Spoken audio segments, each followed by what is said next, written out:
Okay, good evening, guys. Can you all let me know if you all can see me and see a screen as well? Yes, can see a screen. Yeah, right.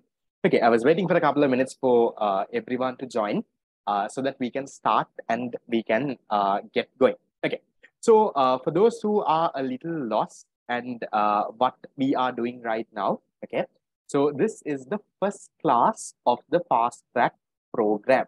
I wanted to upload Tuesday's motivational session, but I couldn't find the time to actually put it on YouTube. So I'll put it on YouTube within maybe by tomorrow. I'll see if I can do it by tonight. Okay. So today, guys, is the first class of our fast track program. So, like you all know, the fast track program has 3 classes a week, and the first week is open for free for any student. So, this is the first class. So, you have another class tomorrow and another class on Saturday. So, all those 3 classes are free. And within these classes, what are we planning to do? We're planning to finish off unit number 1. We're going to become the experts of unit number 1 within this week. And then next week onwards, we move on to unit number 2. But that is then becomes a paid class, guys. So for all those who are paid and registered, the tunes will be sent and you will continue. Tomorrow, I'm looking at again night at around 7 to 10, same time as of today, because I'll be coming after work by around 6 only. So from 7 to 10 is what I'm looking at for tomorrow also. Okay. So we'll get started and we'll get going. Guys, anyone who got a printout of the time tracker and started work with that by any chance? Got a printout of this thing? The Google form thing I'll come. Got started. Did it go well? How did things go with the time tracker? Did you all start and give it a try? Yeah. So try to follow it daily, guys. And I'll tell you, you get a lot of information about where you're wasting your time on. Right? You will realize whether it is on the road that you waste your time. Is it on your phone that you waste the time, or are you wasting time sleeping? Yeah. So try to have that target. And again, like I said, at the end of the day, write how many hours that you studied and get a weekly total also, and try your level best to do better and better every week to come. So for those who don't know what the time tracker is, I'll upload the recording of Tuesday's session. You all can get an idea through that. Okay.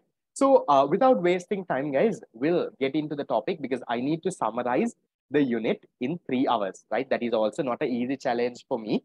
Okay. Summarizing one entire unit in 3 hours is not something easy to do. So on my end, I would require you all also to give your fullest support, answer questions that I ask you, right? Be active on the chat box, right? So that you and me, we both don't fall asleep, okay? And we'll get going. Okay. So if you went through the PDF that I sent you, okay, you would have seen the first page over here, okay? Right. I think there was a small connection issue.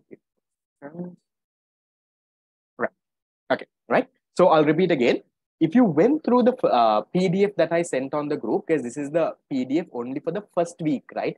That is within these 2-3 classes, we will be finishing off all this area. This is not the PDF for the entire month. It's a 150-page book that you get for the entire month. I have sent this on the group, guys, multiple number of times. I'll probably maybe resend it after the class also, if you all don't have. Okay.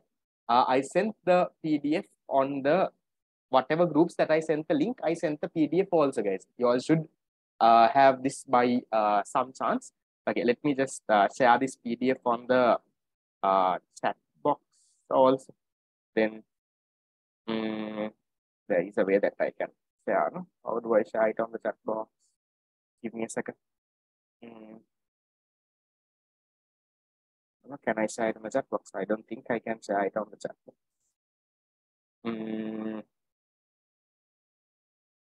No, I don't think I can share a chat box. So guys, can someone maybe resend it on the theory class groups or whatever groups that is there? But I don't think you all can text on the main Passwave group. I put it only admins. Okay, but never mind, listen, it's all right. Even if you don't have the PDF, because anyway, you can't write on the PDF. No? Okay, so only thing you can do is you can look at it. So you look at what is there on the screen. Yes, okay. So this is what we are going to do. Listen very carefully, guys. I'm going to only explain this because this is the first week. So this same pattern will continue for the other weeks also. Okay, so listen very, very carefully. And if you have questions, please ask. Okay. So your week, now today is Thursday, first week we are a little late, but we'll forget about that. But this is how it will start. Your week starts on Monday. Okay. Your week for econ starts on Monday. So this week, right, our focus is on unit number 1. Okay. So what do you have to do on Monday? On Monday, you're supposed to go through whatever note that you have for unit number 1. So you might have your school notes, you might have a theory class note, you might have a revision class note, whatever note that you have for 2 hours. Now, I am not telling you to buy hard the note. No. Okay. I want you to read it quickly. So maybe there might be around 30, 40 pages. No. So depends on how long you all take. So I want you all to take around 2 hours. Okay. And read through the note on Monday. So Monday, we don't have classes. We have our past paper class though from 4 to 6. So you find some time, maybe early in the morning, maybe while going to school, while coming back from school, at night, before you sleep, in the toilet, I don't care, right? You find some time to go through your either theory, revision, school note, whatever note you need to go through. That is what you do on Monday. Now, this is unit number 1 this week. So Monday, you should have done that, right? This week is all right. I will be all right with you. Then on Tuesday is the day, okay? You need to follow this plan, guys. Tuesday is the day that we have our fast track class. So Tuesday from 7 to 10 p.m., right? We have our fast track class. So this class that we are doing today, we were supposed to do on Tuesday, but Tuesday, because of that motivational session got dragged and all, I didn't do it on Tuesday. But ideally, today's class is supposed to happen on Tuesday. So on Tuesday only, we recap the theory of the unit. So in 3 hours, right, what I will do today is what we were supposed to do on Tuesday. So what do you need to do before coming to the class then? What did I ask you to do? I asked all of you all to read the summarized fast track note and come. How many of you all read this and came? I sent the PDF on the group. There is a 15-page summary of unit number 1. Did you take some time? At least you don't have to read word by word. At least went through these are the topics that is there. Right. I remember this. Did you do that? You need to do that before the class, because I'll tell you guys, because for me to cover this in 3 hours, if you don't know anything from the unit, you will also not understand. Okay. So please follow what I'm telling you, and I'll guarantee you, you do this, follow the study plan, you're going to get your A. Okay. So what do you do on Tuesday? Before the fast track class, you read the summarized note and come. Okay. And then you attend my fast track class as well. So now you have gone through your theory revision notes. You have read the fast track note also and come. And then at 7 to 9 on Tuesday, you go through the unit with me. And then you also will realize, sir, this area, I'm not very sure. Then when I'm explaining that area, ask questions, clarify, get that done. Okay. And then now by Monday and Tuesday, you have gone through your notes. I have summarized the unit. You have some idea now. Okay. You have a basic idea about the unit. Now, what do you do? Now, okay, on Wednesday onwards, you're now starting to do questions. On Wednesday, what do? You do all the past paper MCQs of unit number 1. Now, we have done this in the past paper class also. That's even better for you all. So what you can do is, now, if you have not done it, do it. If you have already done it, then go through it. Somehow, what should you do? Do all the past paper MCQs of unit number 1. So there might be around 50, 60 MCQs, guys. That means it will take you around 2 hours. Okay. You can do it lesser than that, but approximately 2 hours would go. So you do all the MCQs. Now, how do you do MCQs? Remember, the target is this. You should not do all the MCQs and then mark. Whenever you're doing MCQs, do it this way. So first you take the 2011 A-level paper. I'm teaching you how to do MCQs, okay? Now this is what you do on Wednesday. You take the 2011 paper, right? The first 5 MCQs. Do the 5 MCQs. Go to your answer scheme in the textbook or in your past paper book. Mark the MCQs. See where you went wrong. This is where I went wrong. This is correct. Right. This is how it is. Right. You learn from that. Then move to the 2012 MCQ. Then, in case you made a mistake in 2011, if the same question comes in 2012, you won't repeat it now because you learned those 5 MCQs. Yeah. So it will take around 15 minutes, guys, right? So 2011, I take 15 minutes, right? Not even 15 minutes, even 10 minutes is enough, right? I take 10 minutes, quickly do the 3 or 4 MCQs of 2011 Unit 1, and I study those MCQs. Done. Then soon go to 2012, right? Do those 4-5 MCQs from Unit number 1, move to 2030. So little by little, you study and move on. Don't do all the 60-70 MCQs together and mark don't. Not effective, guys. Then when you do this little by little like this, and when you come to the 2022 paper, you will realize, ayyo, same thing they are asking. Now I know all of this, right? So is that clear, guys? So far, are we clear on what should we do on Monday, Tuesday, and Wednesday? The first 3 days, can you all give me a yes if you're clear? Fine. Okay, this is what you do on Monday, Tuesday, and Wednesday. And once this is done, okay, now Thursday. Thursday is a day that we have class again, right? This is our second class for the week. On Thursday, what do we do? On Thursday, we discuss the paper. Now, if you have opened this tute, okay, if you have opened this tute and gone a little down, guys, is my volume low today? Or is it like normal the other days? Safe, right? Normal, right? Because in case it's, I know if you feel it's low, I don't know. I have not changed anything. I'm using the same mic and same everything. In case it's low for a few people, try leaving and joining. I think it should be okay. Okay, right. So then on Thursday, we have our next class. Okay, on Thursday from 7 to 10, that is our today's class. Today we are supposed to, now we are a little behind schedule today, right? We are supposed to do what? We are supposed to discuss a paper from unit number 1. Now in your tute, if you go down after the summarized note, you will see, right now the summarized note, this is what we'll go through on Tuesday's class. You will see a paper, right? Now this paper is a little harder than your A-level paper, okay? It's a little hard, okay? A little harder than your A-level paper. So you are supposed to take 2 hours, genuine answers also. I will give, guys, all the printed answers I have given for this, but don't copy and paste answers, guys, right? Look at those answers later for you to refer. But on your end, what you should do, genuinely do this paper, okay? Genuinely do this paper and see out of 100, how much can you score, right? So out of 100, so what we will do is on Thursday, before you come to the class, you're supposed to do this paper and come. So this paper has 20 MCQs only from unit number 1, 20 MCQs and 3 essay questions. So there are space to write here itself. Sometimes the space might not be enough. You write in a full scap and paste. Now you all are going to get the book, no? But those who pay and register, you all will get the printed book of 150 pages. You paste in that book, no problem at all. If you feel this space is not enough, okay?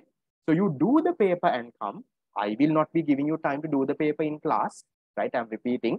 In class, I am not, you are not going to look at my face and do. There is nothing to do there. You do the paper and come on Thursday. And what do we do? On Thursday, during our class, we discuss this paper. Now, this paper is going to be a little harder than the A-level question. That's the objective. That's what we do on Thursday, right? Now, that is also done. Now, what have you done, right? You have gone through the notes. You have done the past paper MCQs. You have done the fast track paper. And then on Friday, Saturday, Sunday, okay, on Friday, you start the essay questions from this unit now. You haven't done those. So that is the one that most of you all are lazy to do. So on Friday now, you start with the essay question. Now, I have given here 2015 to 22.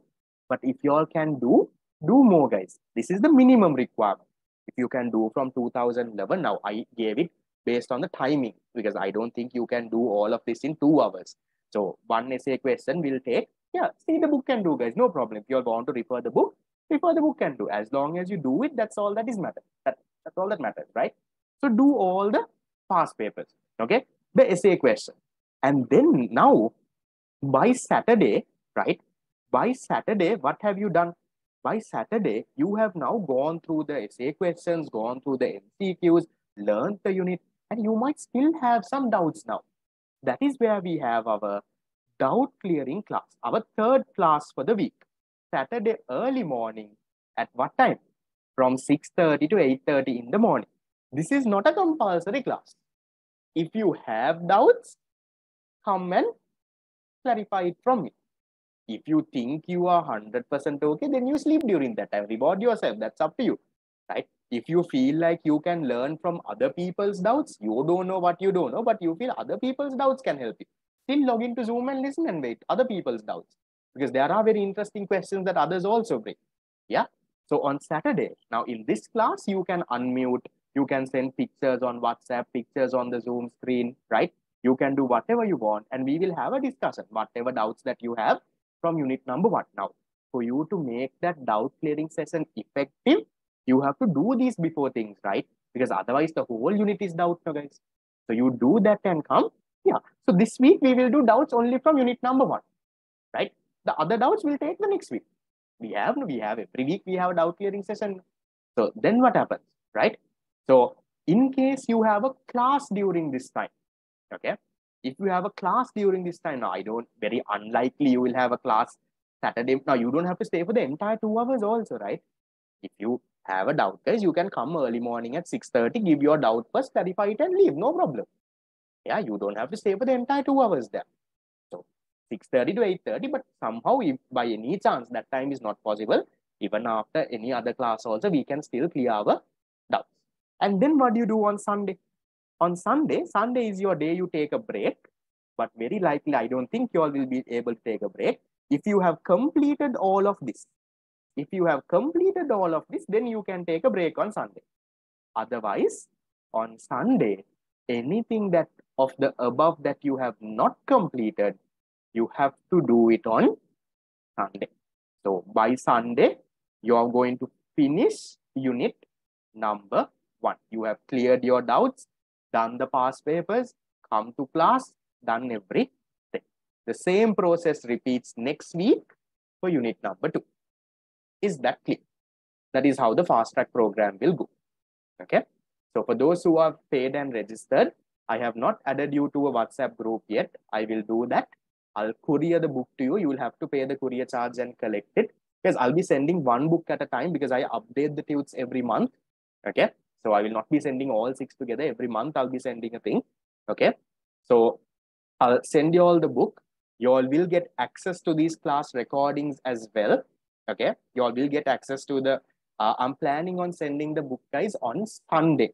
So Sunday is the day that I'm closing registrations for the fast track, because until Saturday it's free. No? So until that, anyone who wants can register. There are few slots remaining. So once I do that, on Sunday, what will I do? Right? On Sunday, I will courier all the books to you all together. And once that is done, from next week onwards, we go unit number 2. And all these classes, guys, the recordings will be available on our website, right? That we will sort out for all the registered students. The registrations will finish. There is no, I will not open registrations forever and keep, because there is no point. No.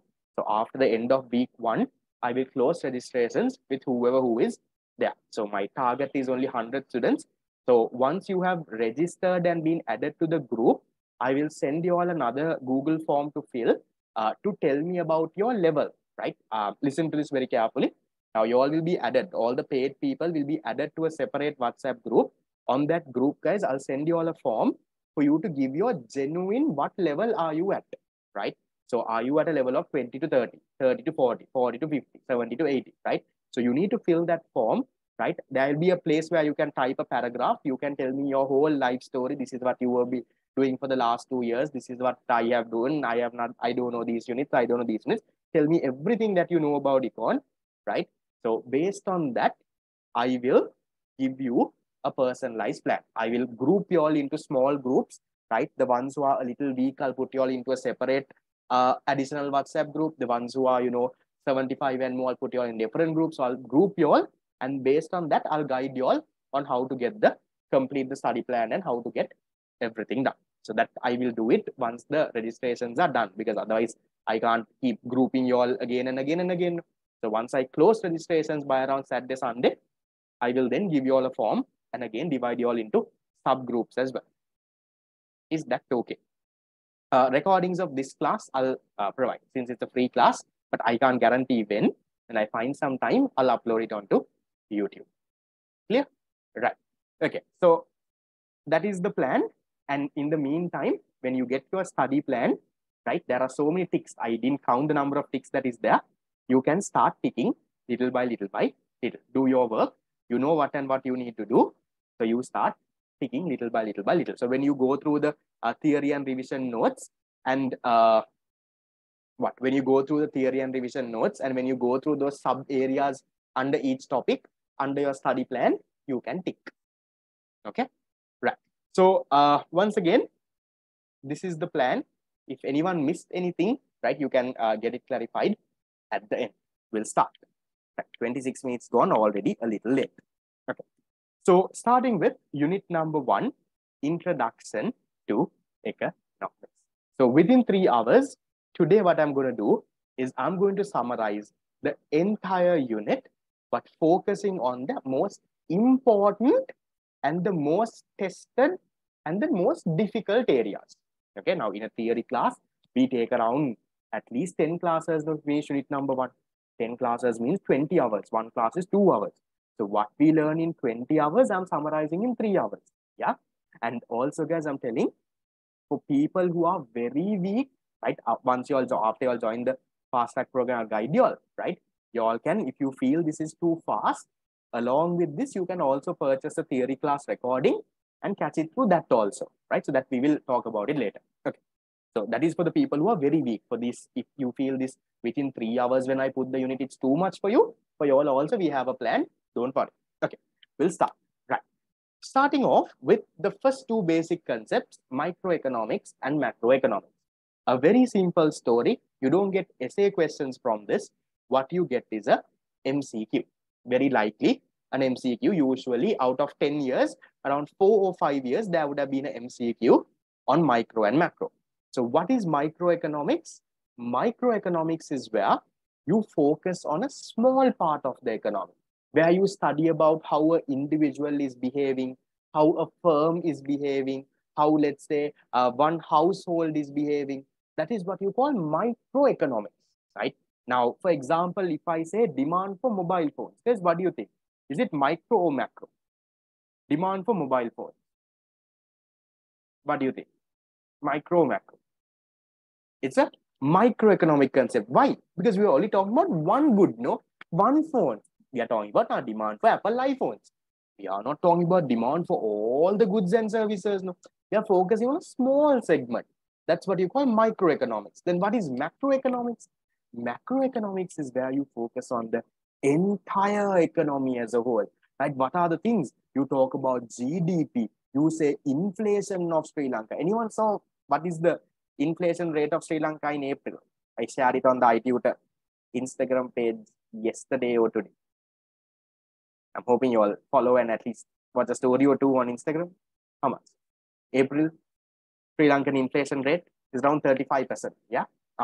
So it's 35. It's coming down little by little. We'll talk about that unit number 7. Okay. Right. So that is what you call macroeconomics. Microeconomics, you focus on a small segment. Macroeconomics is where you focus on the entire economy as a whole. So I'm not going to talk too much, guys, because these are topics that you all know. Okay. And then we have positive and normative statements. Again, an MCQ that you get. Okay. What is a positive statement?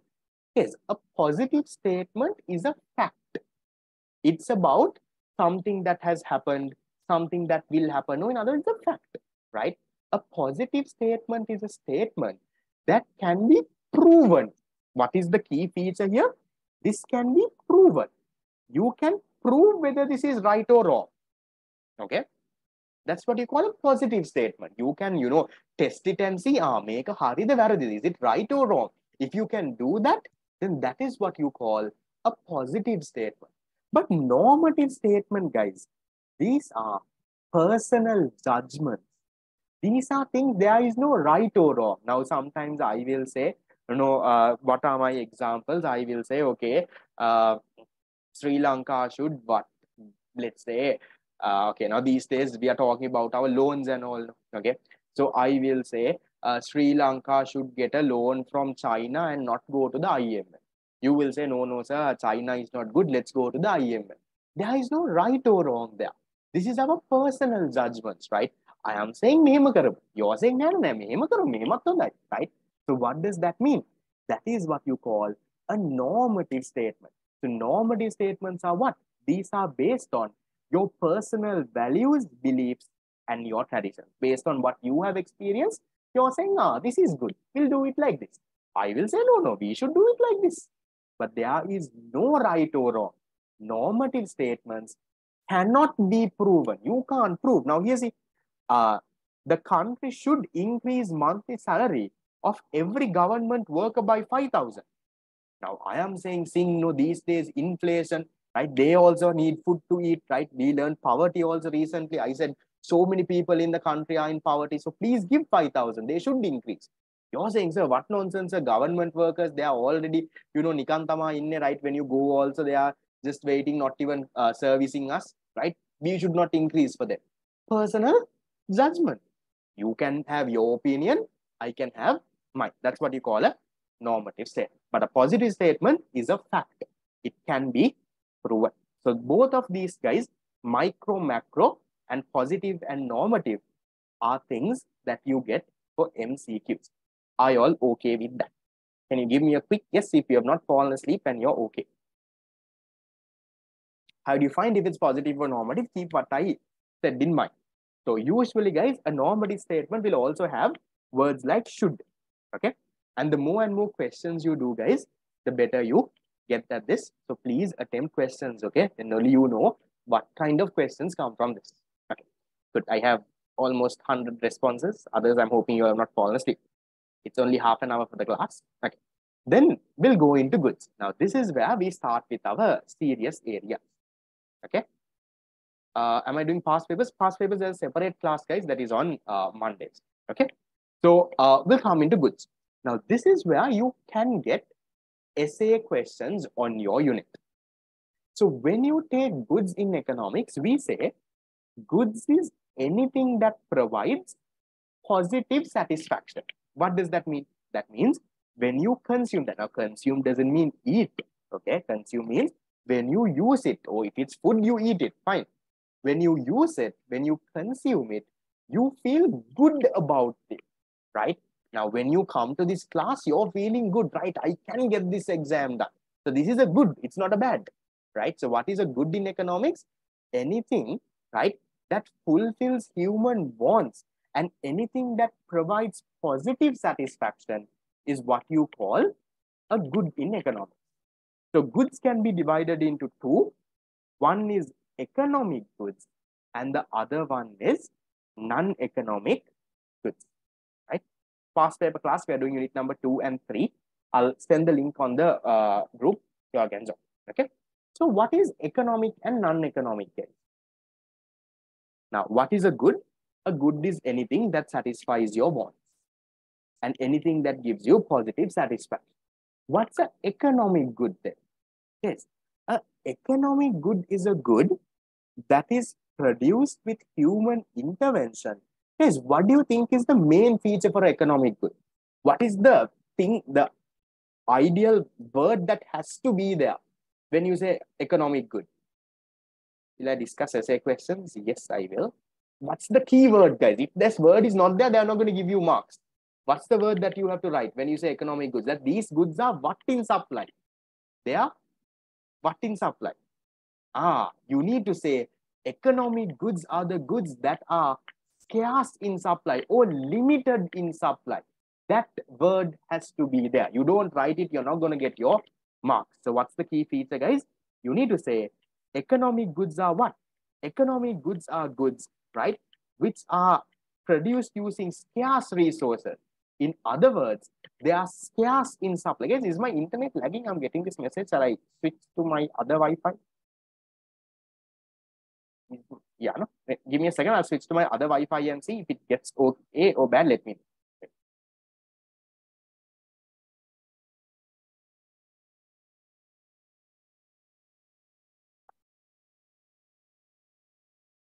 Okay, I switched to my other Wi-Fi, right? We'll see how it goes. I guess usually it doesn't happen, but sometimes don't know if my sisters are watching Netflix on the other side. Okay, so when you say an economic good, guys, you need to say that these are the goods that are limited in supply. They are produced using scarce resources, and it has what?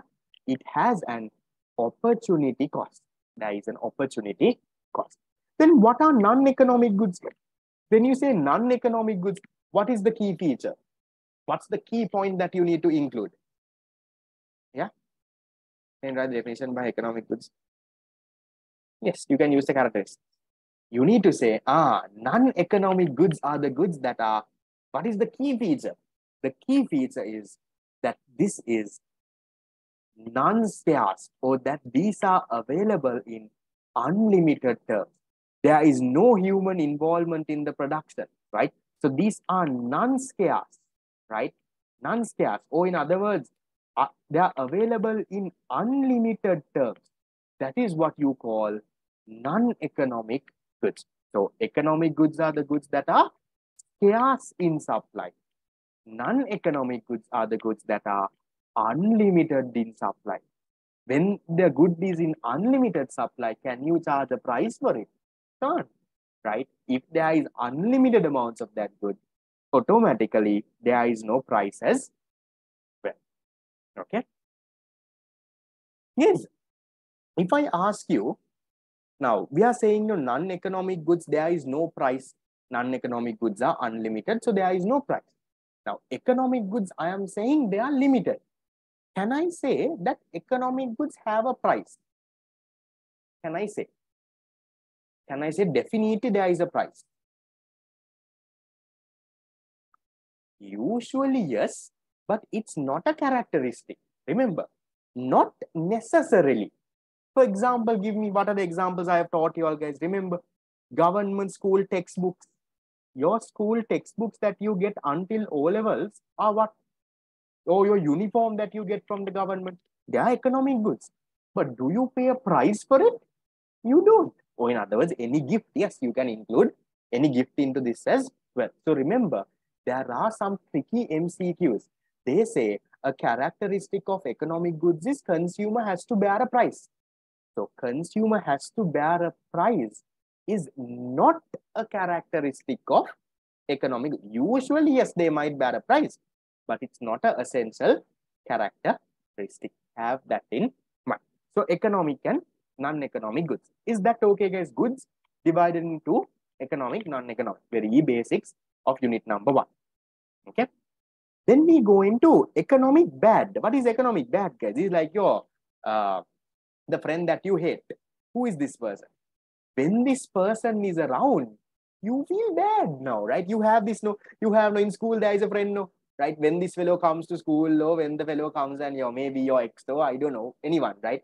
When the fellow comes next to you, and sometimes when he comes and sits next to you in class or something, right? He or she or something, you're like, if you look to another place to go, what is that? So economic bad is the opposite of a good. The presence of this gives you negative satisfaction, right? This is like the friend that you hate. When the person comes and sits next to you, you're like, can't you go and sit somewhere else? So many places, why are you coming next to me? Yeah, that kind of a feeling. That is what you call an economic bad. See, here we say here, a bad is anything with a negative value to the consumer. Hey, so can you tell me, for an economic bad, will you pay money to get the economic bad? Or will you pay money to get rid of that economic bad? What are you going to do? You're going to pay money to do what? You're going to pay money to get rid of the bad. Give a good example. Good example, garbage. Right? All of us, when there is garbage in our house, it gives you what? It gives you negative satisfaction. No, looking at the garbage and it stinks and all of it. So what do? You pay money to get rid of it. You tell the kunukare, right? I'll give you something. You pay your taxes, you pay monthly, you pay your garbage collecting guy to do what? To take that garbage away from you. Yeah. So that is what you call an economic bad. So what are other examples, guys? Maybe in countries where there is this thing, you can give snow. Right now in Sri Lanka, we don't have snow though, right? You can even put pollution, right? You can even give various diseases, guys, right? All of this can be things. Then the question is what about things like, okay, power cuts, okay, yes, traffic congestions, fine, right? What about things like drugs and alcohol? Can you put it under economic bad? What do you think? Things like, let's say, drugs, all these ganja and I don't know, heroin and all of that. Can you put this into economic bad? You can or can't? Can you put it into bad? That's my question. Can you consider this as a bad? You can't. Why? Remember I told you, economic bad is something you will pay money to get rid of it. Do you pay money to get rid of alcohol? People will stand in queues and go and buy alcohol. Remember when the lockdown was taken off, there was a longer queue than in Cargill's near the alcohol store, right? Go and see before. Now, these days, for what? For Vesak, they closed all the alcohol shops. The day before that, whatever. So much of queues in front of Cargill's to buy alcohol. So people are paying money to buy this. So this is not a bad, guys. You can't consider these as bad. Yes, maybe things like wild weeds and all you can put into this. Okay. So that is what you call a bad. Is that okay so far? Are we fine, guys? I'm not very sure if I missed any message or something. There are so many messages that come. Okay. Right. Yes. Negative external consumption, correct. Good to know. You all know unit number 8. Right. Then, guys, then if you look at this, okay, we studied about economic goods and non-economic goods. Okay. Is can we convert non-economic goods to economic goods? Non-economic goods, right? Economic, right? Now you all should have read and come now. Can you convert non-economic to economic? Right now, for example, non-economic, we can give water, right? Rainwater, unlimited. Sunlight, right? When you have sunlight, any amount of sunlight is there. Okay. Can you convert this into an economic good? You can, right? How? For example, if the water is put into a bottle and given to someone, right? Then it becomes what? Economic good. Fine. Sunlight, maybe, if it's into, let's say, solar panels or something, economic good. So you can say non-economic goods can be converted into economic goods. So this one can be converted into economic goods. Can it happen the other way, guys? Can an economic good go back to becoming a non-economic good? Can that happen? That can never happen. So non-economic, you can put some human intervention and make it economic. But once the good is an economic good, there is no way going back, no, guys, to make it an uneconomic, unlimited gift from nature. There is no way going back like that. Okay. So have those in mind. Because again, vaporization, I don't know, right? Okay. So I'm hoping, guys, you all please read and come, right? I'll repeat this again and again and again. Okay. So because you need to understand that I also need to summarize this in 3 hours, right? On my end, not easy to summarize one entire unit in 3 hours. So for me to do that, you should read a little and come. So for those who are very blank, who don't know anything, that's what I'm telling you. Along with the fast track program, if in case you joined, you will have to get the theory class recordings or something as well, so you can catch up, right? Just have those in mind. Okay. Then we'll go into resources, guys. Again, very easy. Now, how are goods made? Goods don't fall from the sky, unless it's rain. So goods are made using resources. So what are resources? Resources, we say, are the inputs used to produce goods and services. Now, resources also, again, 2 types. We have non-economic, we have economic. What is non-economic? Same meaning like in goods. Non-economic resources are the resources that are non-scarce, unlimited, gifted by nature, no opportunity cost also, right? That is what you call Non-economic resources. Examples like what?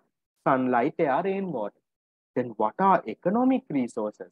These are also called your factors of production. Land, labor, capital, entrepreneurship. Yeah. So production resources are divided into two: non-economic, economic. So economic resources are the resources that are limited in supply. Limited in supply, another word means it is scarce, right? Scarce, limited. You don't have unlimited of this. And also it has what then? If it is limited means you'll have to make a choice. You have to make a choice means there is what? There is an opportunity cost involved with using these resources. So resources also two types: non-economic and economic.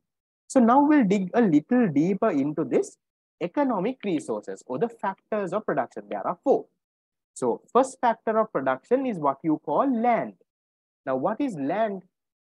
Land is a economic resource. Okay, land is an economic resource. That means it is limited in supply, but it is gifted by nature. Can you give me some examples, guys? Gifted by nature, but limited. What can you say? Forests, okay. Wild animals, okay. Rivers. We'll cut this air, right? Sometimes this air gets a little confusing, right? Air doesn't have to be oxygen. So maybe, let's say these minerals like gold and crude oil and yeah, those things are fossil fuels, right? Those things gifted by nature, right? It's a natural resource, but it is limited. Yes. Can you say that all natural resources are land? Can you say that? If I say all natural resources are land, can't, right? The natural resources that are limited in supply, that is only land. Because now see, things like sunlight, air, rain, water, they are also natural resources, but they are unlimited in supply. So they are non-economic resources. But the natural resources that are limited, that is what you call land. So we say natural resources gifted by nature. That is what you call land. But remember, it's the limited one. So what kind of examples do we have? We have things like minerals, oceans, rivers, wild animals. We have all of that. So what are the characteristics, guys? Look at this. One is gift of nature that we know. Second one, supply being inelastic. Supply being inelastic means the supply of land, the amount of land cannot be increased easily. No, remember unit number 2, inelastic. You can't increase the amount of land easily. No? Now, I'm not saying it's perfectly inelastic. You can make animals grow and trees grow. You can, but not easy. It will take a lot of time. This is not price elasticity. This is just inelasticity, right? We are saying the supply is inelastic. That means you can't increase the amount of land easily. And then immobility. What is immobility? Cannot be moved around. Apart from wild animals, right? You can't move. No, you can't move a tree from one place to another place. A forest you can't move. Rivers you can't move. No? That's what you call immobility. Then possibility to improve productivity. Now, for example, if you take a bare plot of land, you can put some fertilizer or something and improve the productivity. Can do. Then non-uniformity. Non-uniformity, not the same. The river in one area might not be the same as the river in another area. It's non-uniform. And then also you can say the payment for land being rent. So if anyone has land and they give it as a factor of production, what they get in return is what you call rent. So you need to know what is land. You need to know some basic characteristics which can be tested in MCQs. Are we okay? Fine. The factor payment, yes, you can give it as a characteristic. Okay, right. Then we go to the second factor of production, the second economic resource, that is labor. Now, what is labor? Labor, we say, is the physical and mental efforts of our people, right? So what are the characteristics? One, it's a life factor, living person. Mobility, you can move from here in a geographically and occupationally mobile. Okay, right? In the marking scheme, we can't include the rent, right? You can give this as a characteristic, no problem. Okay. Then heterogeneity. What is heterogeneity? Heterogeneity means it's different from one person to another. Remember, we learned this in science, homogeneous, heterogeneous. Yeah. So my physical and mental effort is not your physical mental. You may be better at doing something else. I may be better at doing something else. So we are different, right? And then you can improve the productivity of labor by what? You can provide training, you can provide education, you can provide favorable experiences. Then you can improve their productivity. You can, this labor can be used to make decisions. And also the payment for labor is what you call pay just. So you need to know the basic characteristics here. These are very easy. That's why I'm going a little faster, right? I know you all, most of you all know this, because if I talk too much about this, it becomes boring. That characteristic was not accepted in the marking scheme last year, as my school teacher said. I'll check and I'll let you. I didn't go through last year's marking scheme. No, it's like this. If they ask you for two main characteristics, then don't write that. Right? You have to write the main ones. If they have asked around 4 5, there is no problem. Okay? I'll go through and I'll let you, in case there is a debate there. Right. Then we'll move to the third one. That is what you call capital. So what is capital, guys? Capital, we say, are the man-made aids. What is man-made aids? Made by man to use in what, guys? To use in the production process. To be used in the production process. So to aid in the production process. Things like what, guys? See, things like, for example, machines, right? You can have machines, you can have buildings, right? These are all what we call capital in economics. So we say capital is a man-made factor.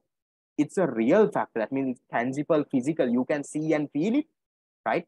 It is a stock factor, right? You don't have to think too much, guys. For now, remember the stock factor. I will, if you know what it is, that's okay. Not very important. Okay. Consist of productivity, possibility to use again and again, possibility to depreciate, and the return for capital is what you call interest. So what is capital? All the man-made aids that is used in the production process. Yes, can I ask you, is money considered as capital? Yes or no in economics?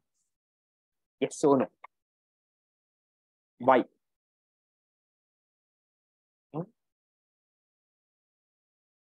Money, why? What's the reason, guys? Remember, we said, when I said capital in economics, I said it's a man-made aid. Aid means it will help you convert inputs into outputs. Does money help you convert input into output? Does money convert input into output? No. Money is simply what? Money is simply a medium of exchange. You can say money is a monetary asset. So in economics, we say money is not capital, right? So what do we say?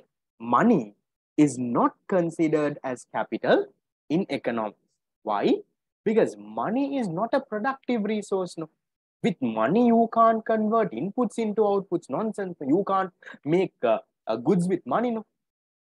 You can only use the money to buy a machine. That machine will only convert the good, right? So money is simply, we say what? Money is not a productive resource. Money can be used to buy capital. It is the capital good that is used to produce goods and services. Money merely does what? Money merely facilitates trade, but it is not itself a productive resource. You can say money is simply a monetary asset, right? So capital is real assets. Yes. You can say money is simply a monetary asset. And you can say what? Monetary asset. And you can also say this is simply, money is a medium of exchange. It is used to get assets. You can give money and buy capital. You can give money and buy a machine. You can give money and do this. That is possible. Is that okay? Fine. That's about capital. Right. Then we'll go into entrepreneurship. So on entrepreneurship terms, what do we have here? Who is an entrepreneur? No matter how much of land, labor, capital we have, if there isn't anyone to put them together, what is the point? You need to have someone to put them together, right? You have machines, you have people, you have the land. But who is going to coordinate and put everyone together? He is the person whom you call an entrepreneur. Exactly, right? He is the one who combines the factors of production. And also, what does he do? An entrepreneur bears a risk. Right now, this is what in Sri Lanka, most people, we don't want to be. Remember when I taught this to you all in the theory class, I told you, right? One reason why Sri Lanka is not developing is because we don't have enough entrepreneurs in the country. Yeah. What are your parents saying? What do your parents say? One day, study hard and get a good job. Did they say study hard and start your own business? No. Did they say study hard and come up with something new, innovative, and give jobs to others? No. Every parent, including my mother also, what does she say? Study hard so you can find a good job, right? That is Sri Lankan culture. That's what your teachers also say. That's what your tuition teachers also might say. Study hard, go to university, then you can get a good job, right? But no one says study hard, you can start your business. That is Sri Lankan problems. We'll talk about this later. But who is an entrepreneur, guys? An entrepreneur is a person who combines all of it and he bears a risk. That is what our people are scared of. Because the entrepreneur, yes, and go abroad, that's a different story. Yes. The entrepreneur, guys, bears a risk. He has to sacrifice. He might get a profit or he might get a loss. But the other things, you're guaranteed. Now, if you work for someone else, labor, you guarantee you get your wages. But as an entrepreneur, you're not sure. Days that is good, you get a profit. But sometimes you'll have to incur losses. Yeah. So our people don't want to bear the risk. That's why we don't have entrepreneurs. So what are the characteristics? It's a human force, a generating force. I mean, he only comes forward and does everything. Okay. Identifies opportunities, positive thinking, flexible, right? You can write all of those. So what are the functions of an entrepreneur? This is something that is usually tested, guys. This part, right? The functions and the difference between entrepreneurship and the other factors. So an entrepreneur is someone who mobilizes the factors of production. Mobilizes means gets everyone together, right? Come, right? He mobilizes the factors of production together and engages in policy decision making. That is the main decision. So he puts everyone together and say, let's go and produce something like this. That's number one. Second thing an entrepreneur does is he organizes the production activities. Then he introduces innovations and also bears a risk. Those are the four main functions of an entrepreneur. Yes, maybe in the future there can be entrepreneurs. We'll definitely encourage you all also, guys. Right? If you all want to really be successful in life someday, right? Pursue your dream, right? It will be risky.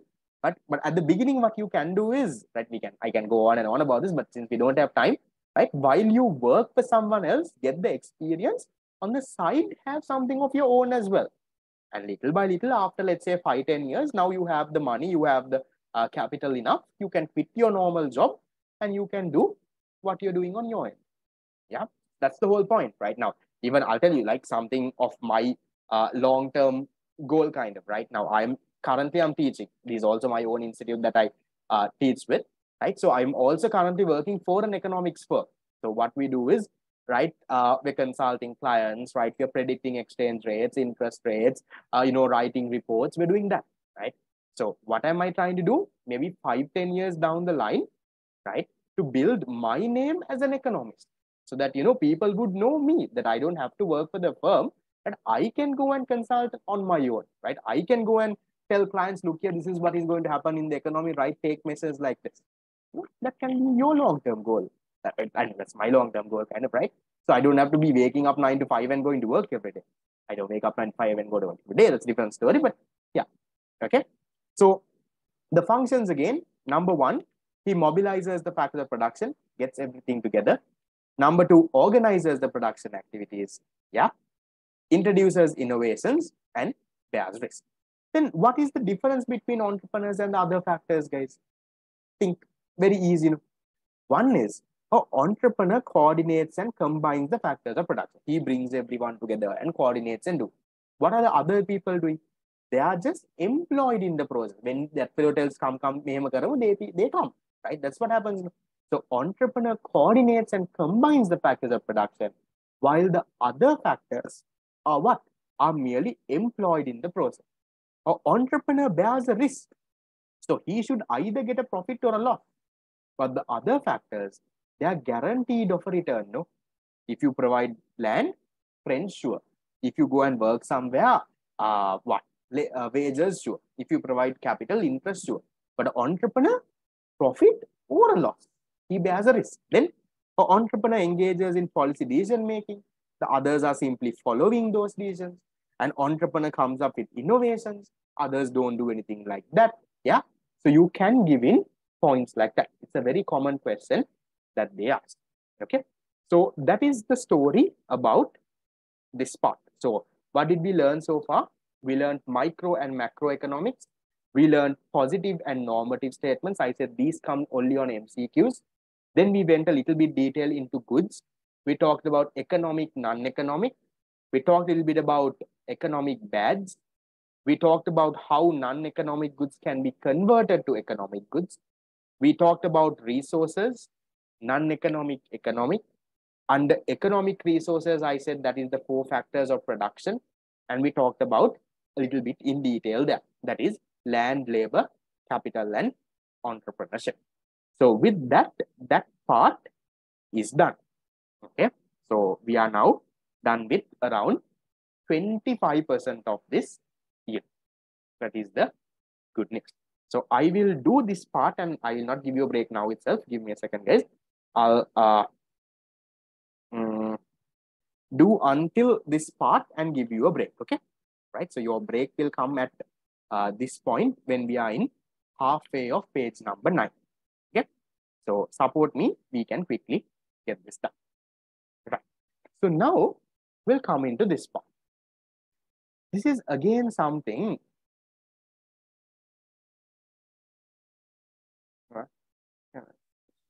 So the difference. Okay. Right. So now, if you talk about economics and all of it, right? This is something that you all always know. You know that human bonds are unlimited. I don't have to teach you that. You know what bonds are. You know that bonds are unlimited. And we also know that the resources to satisfy these bonds are limited. Can you tell me, guys, because of this, what is the problem that we come to? Given that bonds are unlimited and resources in the economy to satisfy these bonds are limited, what is the key problem in economics, guys? What do we end up with? We end up with something called scarcity. So given that bonds are unlimited and resources are limited, what happens, guys? We end up with the problem called scarcity. Now, I'll ask you an interesting question. If I tell you, right now, I understand that bonds are unlimited. I'm telling you, if we use our resources carefully, without any wastage, or I'll say economize, right? We can then solve the problem of scarcity. Do you agree with me? I'm saying if we use our problems very carefully, right? No wastage, nothing, right? Very carefully, we are using all our land, labor, capital, entrepreneurship. Can we solve the problem of scarcity? What do you think? Yes, so no, that's the question they have given. They are saying if an economy uses their resources very carefully, it could solve the problem of scarcity. Do you agree? Explain, Homa. Can you? You can't. Why? Because you say, no, I do not agree. Why? Because no matter how carefully you use your resources, your wants are unlimited, right? You might be using your resources very carefully, no wastage, nothing. Fine. But wants are unlimited, no? So therefore, your resources will always be limited compared to your wants. Therefore, there is always scarcity. What is scarcity? Scarcity, we say, is the limitedness of resources compared to unlimited wants. Compared to our wants, our resources are limited.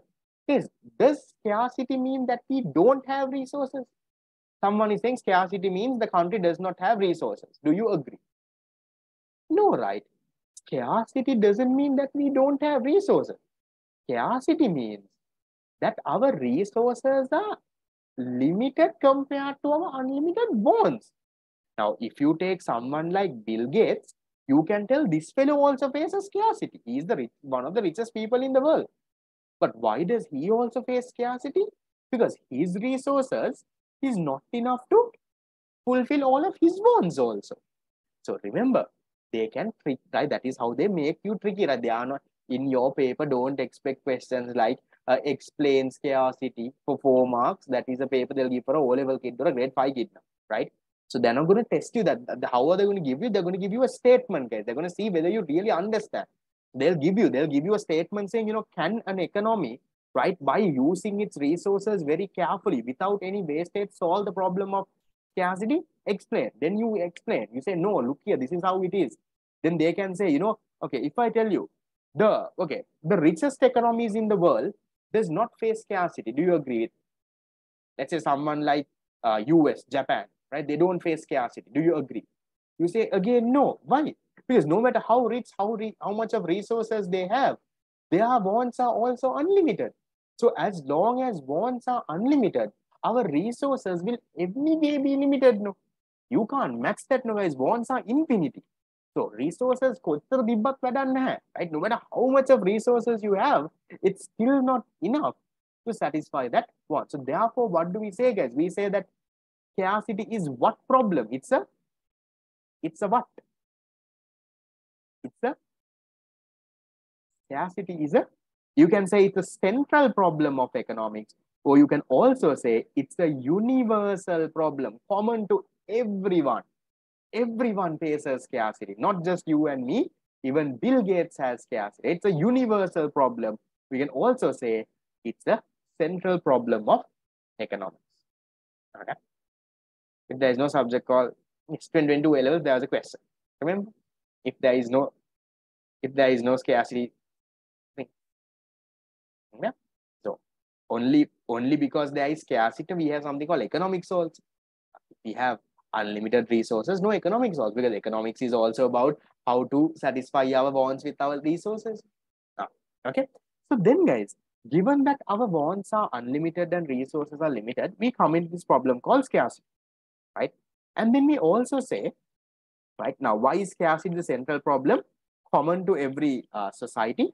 And because of scarcity, now, can you tell me, guys, usually scarce resources have alternative uses, right? If you take anything, now if you take, let's say, a plot of land that I would have taken in my theory and revision classes, okay, so much of alternative uses. So one plot of land, so it's a scarce plot of land, okay.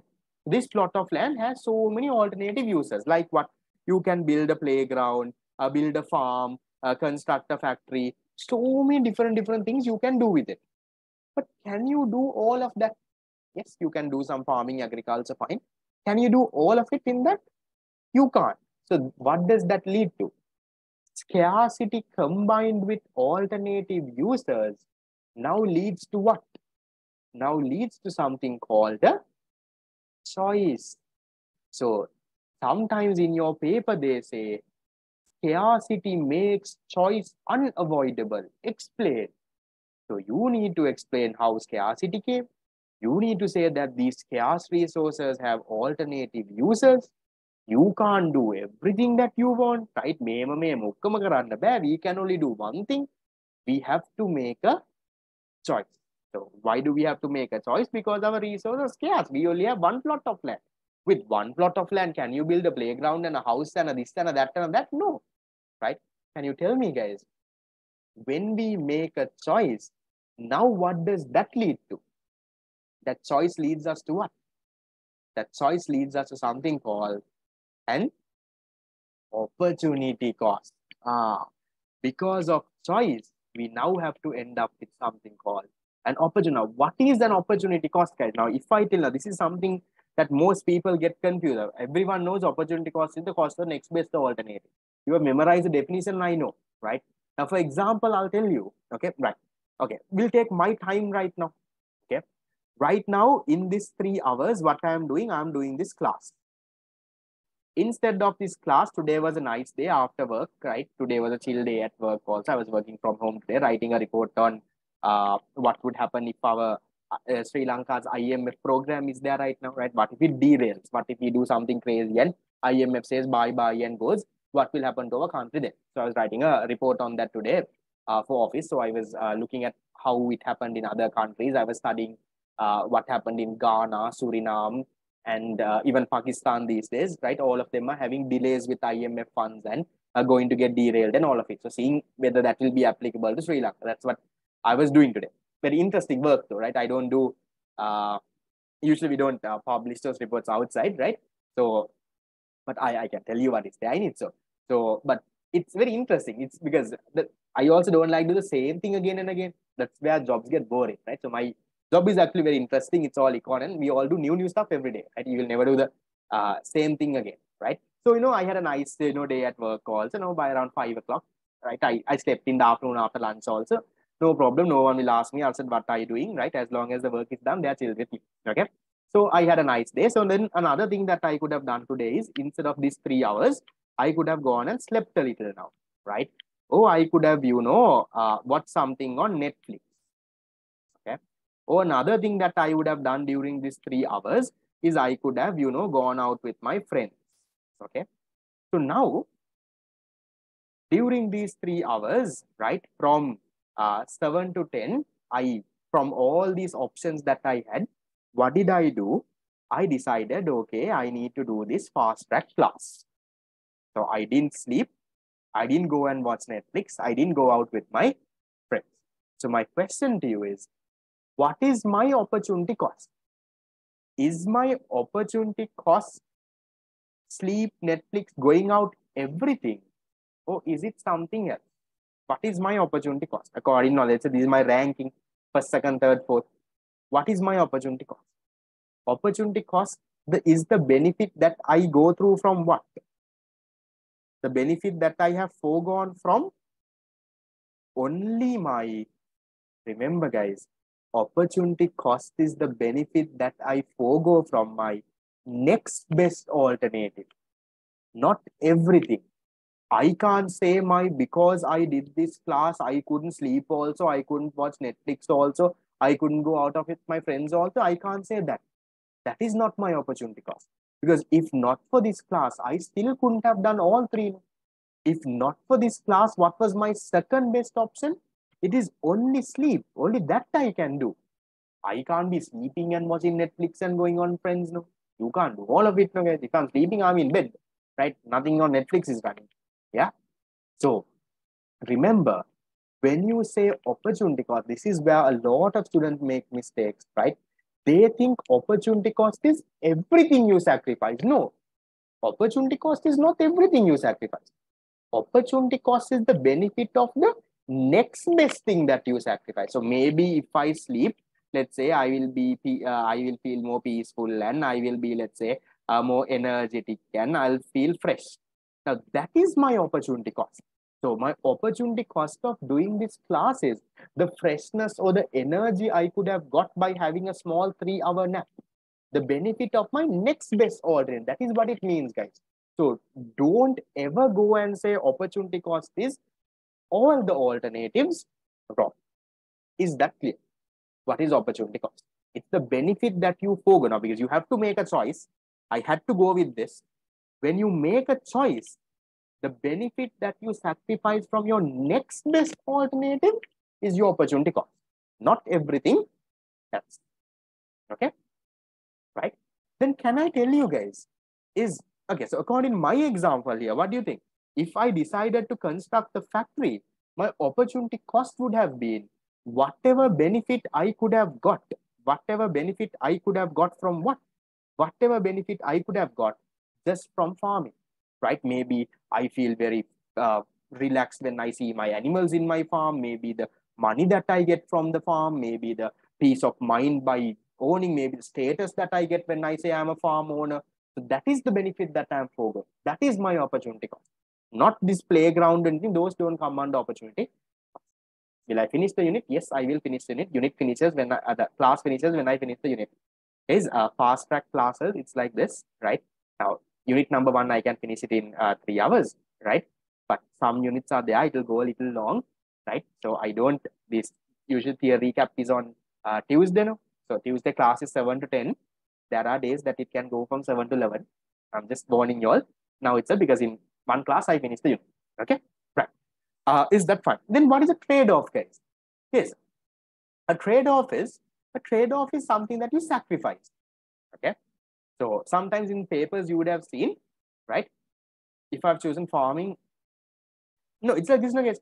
So remember, when you make a choice, what you do is you rank them, no, guys. Now that's why we say a consumer is a rational consumer. Now, when I'm making a choice, I always rank mine. This is my number 1. This is my number 2. This is my number 3. This is my number 4. I rank it and I always go with my number 1. You won't rank it 1, 2, 3, 4, and then go and do your last option, guys. That doesn't work that way. Okay, right? So make sure that is how it goes. If you have your school exams, you can do the past papers and go. I don't think the fast track papers will help much because it's a little too hard. Okay, right?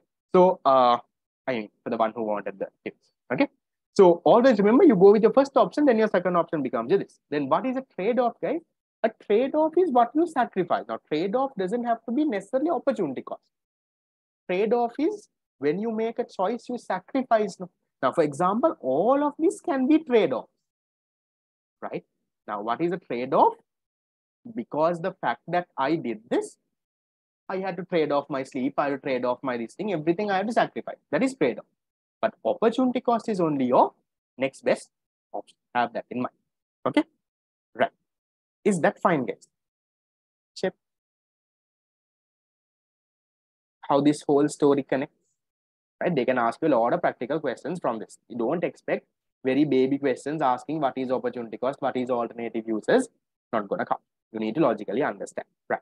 Then, guys, can there be situations where opportunity cost is not exactly trade-off? Trade-off is where when you make a choice and you sacrifice things. Yes, scarcity leads to trade-off. You can say because of scarcity, you have to sacrifice, you have to give up something. So because of choices only, you trade off. You make a choice means you're trading off the others. You say, right, I can't do this now. That's a trade-off. Will come. There is a past paper question. You can go and see. I think I would have explained that in the past paper class. Recording should be there on YouTube. Okay? Right. Then, guys, can there be situations where opportunity cost is 0? If you're paid and registered, you will get this recording. There can be, right? So when can the opportunity cost be 0? Number 1, when the resources are unlimited. If you had so much of unlimited resources, then you don't have to make a choice, no, guys. Now, for example, like the sunlight. For your house, sunlight is coming. Do you have to choose with my sunlight? Should I dry my clothes, or should I put the I don't know, should I give it to my plants to grow? Right? Nothing like that. No, you can do anything, right? So that because there is unlimited resources, there is no opportunity cost. Here's the question. We could have done 2 things at the same time, which is the next one. No, there is always, you rank 1, 2, 3. You don't complicate it as put 2 together. Okay. Second one is the absence of alternative uses. Sometimes there are no alternative uses. Then there is nothing to sacrifice. For example, right, we have the ship anchor, right? Now, when a ship comes to the shore, okay, when a ship comes to the shore, right, you put a ship anchor and you plant it and keep so that the ship doesn't go.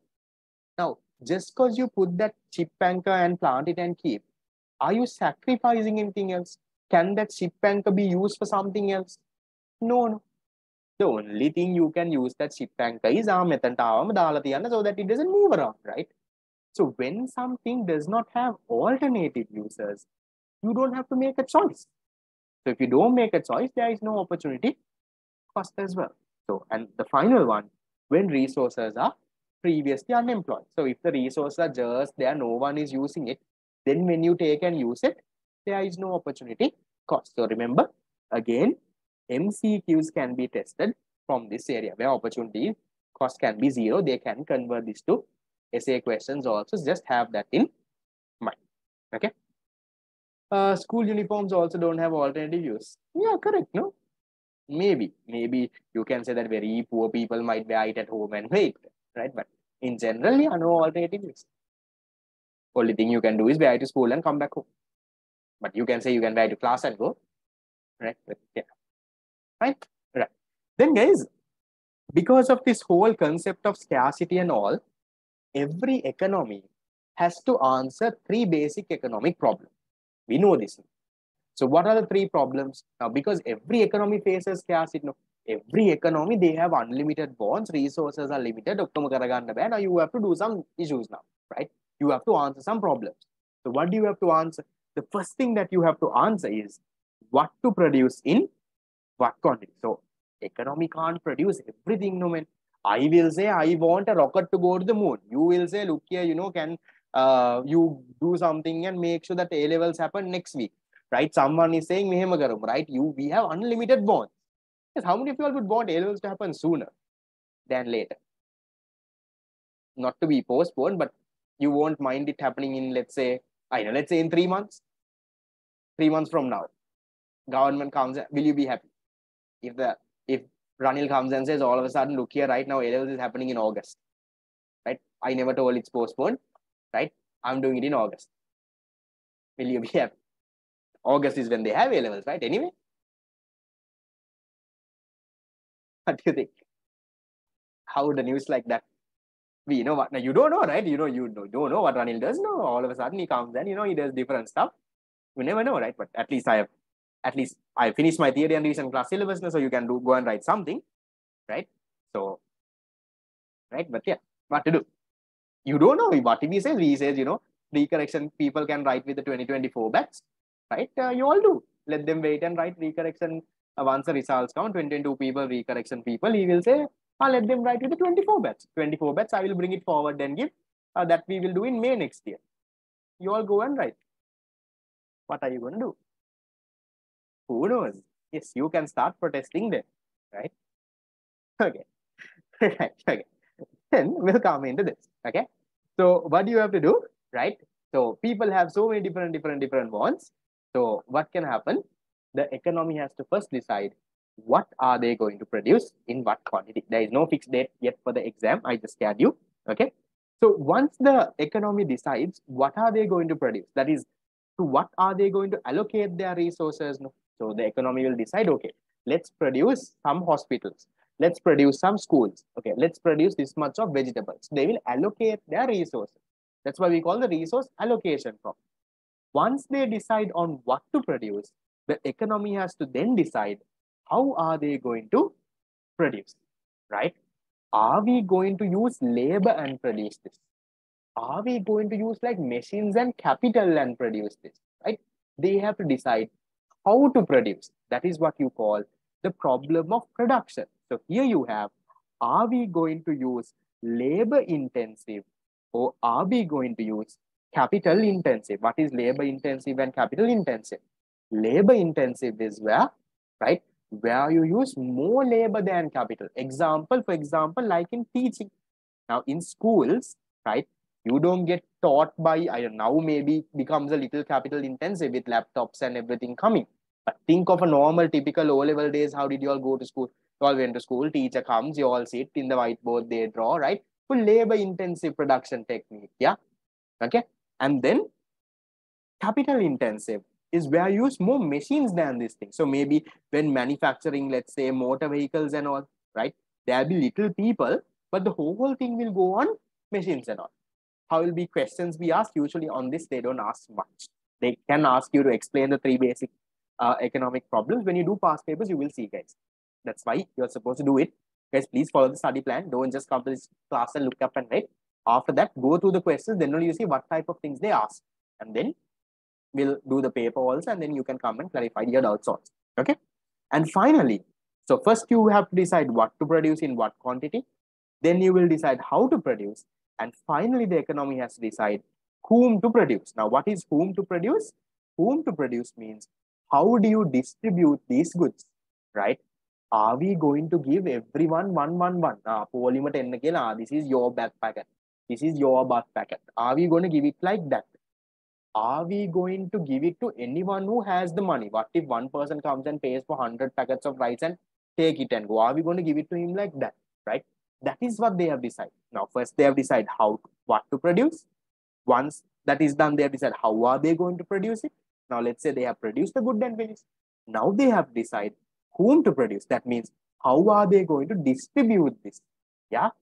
So remember, guys, the problem of whom to produce, we would have discussed this a little in the past paper class also. What did we say? We said, yes, the amount of goods and services you get depends on what? From the total amount of goods and services produced in the country, the amount of goods and services, share of it that you get depends on what? Depends on your what? Depends on your income, right? So this whom to produce question is highly linked to your income. So a person with high levels of income can get a lot of goods from the economy. A person with a little amount of income might not get much. Okay, right? So income and wealth, the different story. So income, you can say, is your monthly salary. Wealth is your assets and everything together. What you might have in your bank, what your properties, everything is wealth. Okay. Yes, what does your income depend on? Now, I said the amount of goods and services that you get from the economy depends on your income. Your income depends on, what do you think? Income depends on how much of factors of production do you own. So ownership, right? Ownership of factors of production and the price of it, right? So not just the ownership, how much you exchange. Now, for example, now let's take your family. Now, for example, let's say your family, only your father is working. So that means what?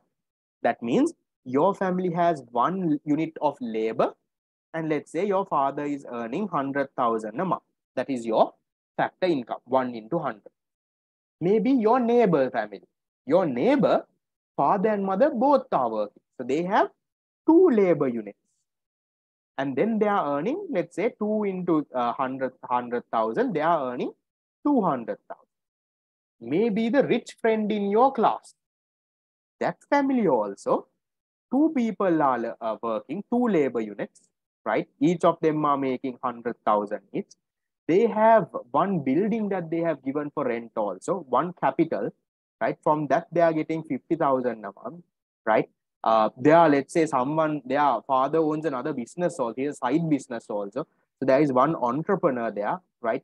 That is giving a 500,000 a month. See, then you have so much of income, right?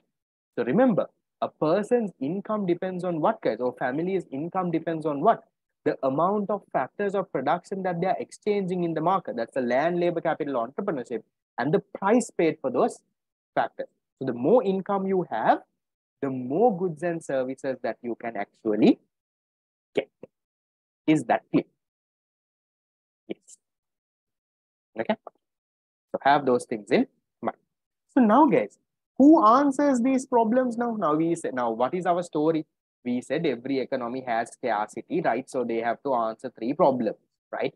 What to produce, how to produce, whom. Now who is going to answer this? So to answer these basic economic problems, what do people do, guys?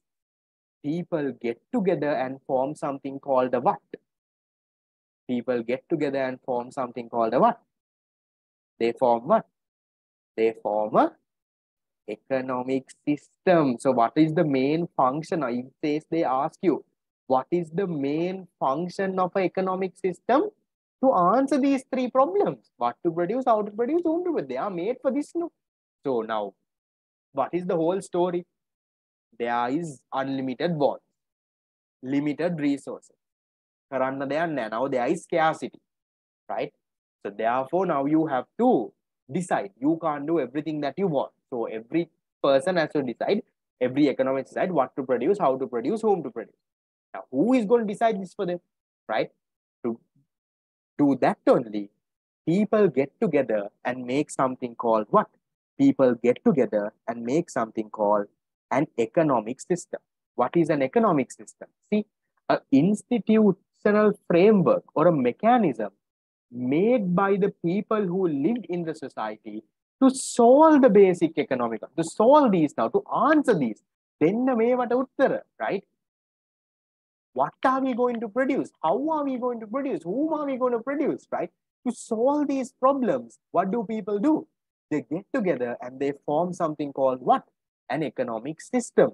Now, an economic system has households, it has firms, has governments, it has markets, it has NGOs, it has so many things, right?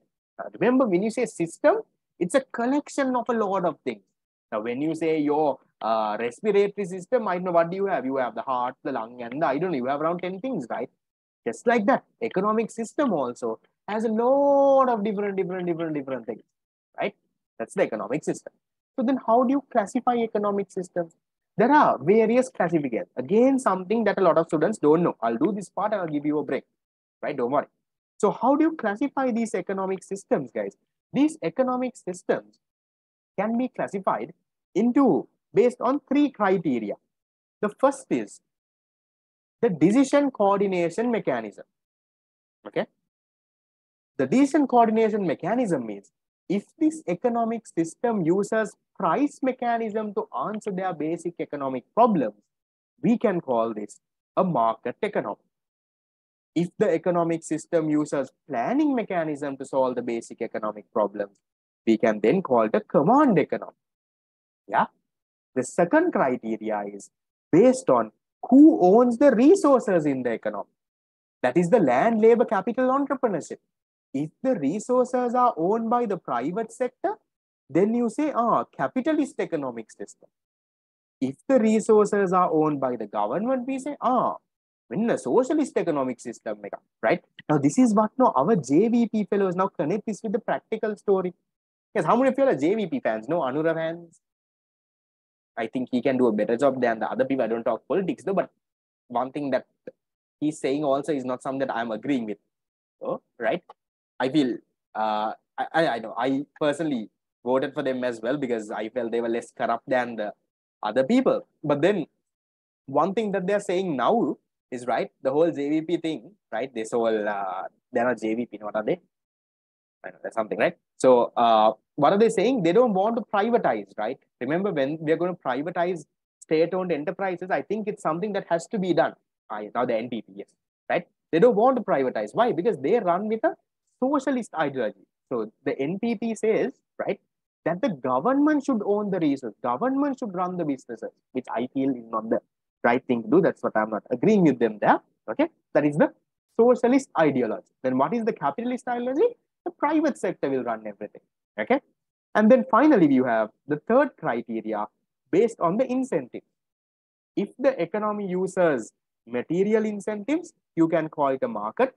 Coercive incentives, you call it a command. And then you have moral incentives, not that important. So you need to know the three criteria used to classify economic systems. We would have discussed this in the past paper class as well. So once you do some questions, you will come across, not very important, but you need to know. But regardless of this criteria, in our syllabus, we mainly classify it into three. We classify it into market economy, we classify it into a command economy, and a mixed economy. So we'll take a break and then we'll talk about these three. Then we'll talk about how they answer the basic economic problems.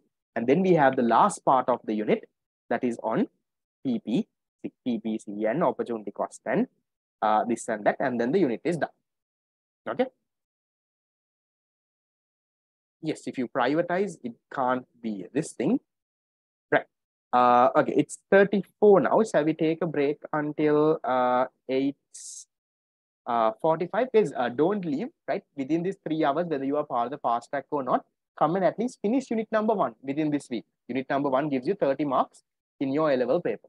It's all right, even if you don't register and pay and do it later, at least within these 3 classes, try to catch up unit number 1 and become the expert, or follow the study plan, do the papers, and get the done. Class will be done by 10 or when I finish the unit, whatever that is happening first. Okay, right. So take a break until I'll give you a 10 to 11 minute break.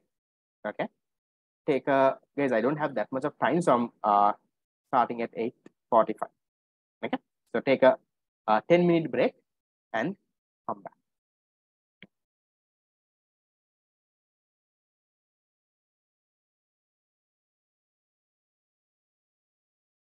Okay, right. So we'll get started and get going. As usually after breaks, I start right on time because we don't have that much of time, but I'll wait for a minute for the others also to come. Guys, I'm repeating, okay? So it's a fast track program. It's not a theory or a revision class. So within 3 hours, I summarize the unit.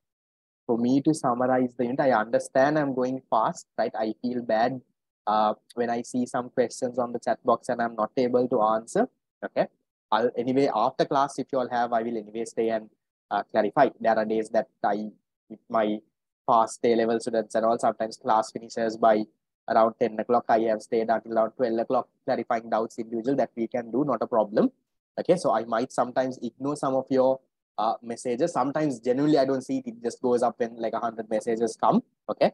But if you all have questions, if you all are struggling with the unit, okay, so always stay after class and get it clarified. Okay. So I am with the teaching this to the general crowd, right? Because I also need to finish this in 3 hours. So please try to understand that. But if you always have questions, want to talk, you feel it's too fast, you didn't understand a part, please stay after class. Once everyone is done, right, I will stay and clarify it for you. Okay, so that we will get sorted. So don't worry about that. Okay, right. So we'll start with a market economic system. Now, what is a market economic system? We say a market economic system is an economic system that solves these basic economic problems using something called the price mechanism. That is, okay, now what is price mechanism will come there. So we say, now why are these economic systems formed once again? These economic systems were formed by people to answer those basic economic problems. So a market economic system is an economic system that answer these basic economic problems using something called price mechanism. So what does that mean? That means, guys, every time whenever they make a decision, the price is running in the back of their mind. So they think about profit. They think about how much you have to pay, how much I can earn, right? What is the price of this, right? Okay, how much money should I pay, right? How much should I, what should my salary be? Yeah, it's that is what is running in their head. Okay, and also the private sector owns the resources. So what are the characteristics here of a market economic system? Number one, private ownership of property. Now, what is property here? Property means land, labor, capital, entrepreneurship. So who owns it? The private sector owns it in a market economy. And then freedom of choice or free entrepreneurship. So you can buy whatever that you want. If you are a producer or entrepreneur, you can go and produce whatever you want. No one is going to stop you. Then there is high levels of competition and incentives based on self-interest. So in a market economy, anyone will do something only if it is benefiting them, self-interest. Yeah, I will produce something only if I can make a profit out of it.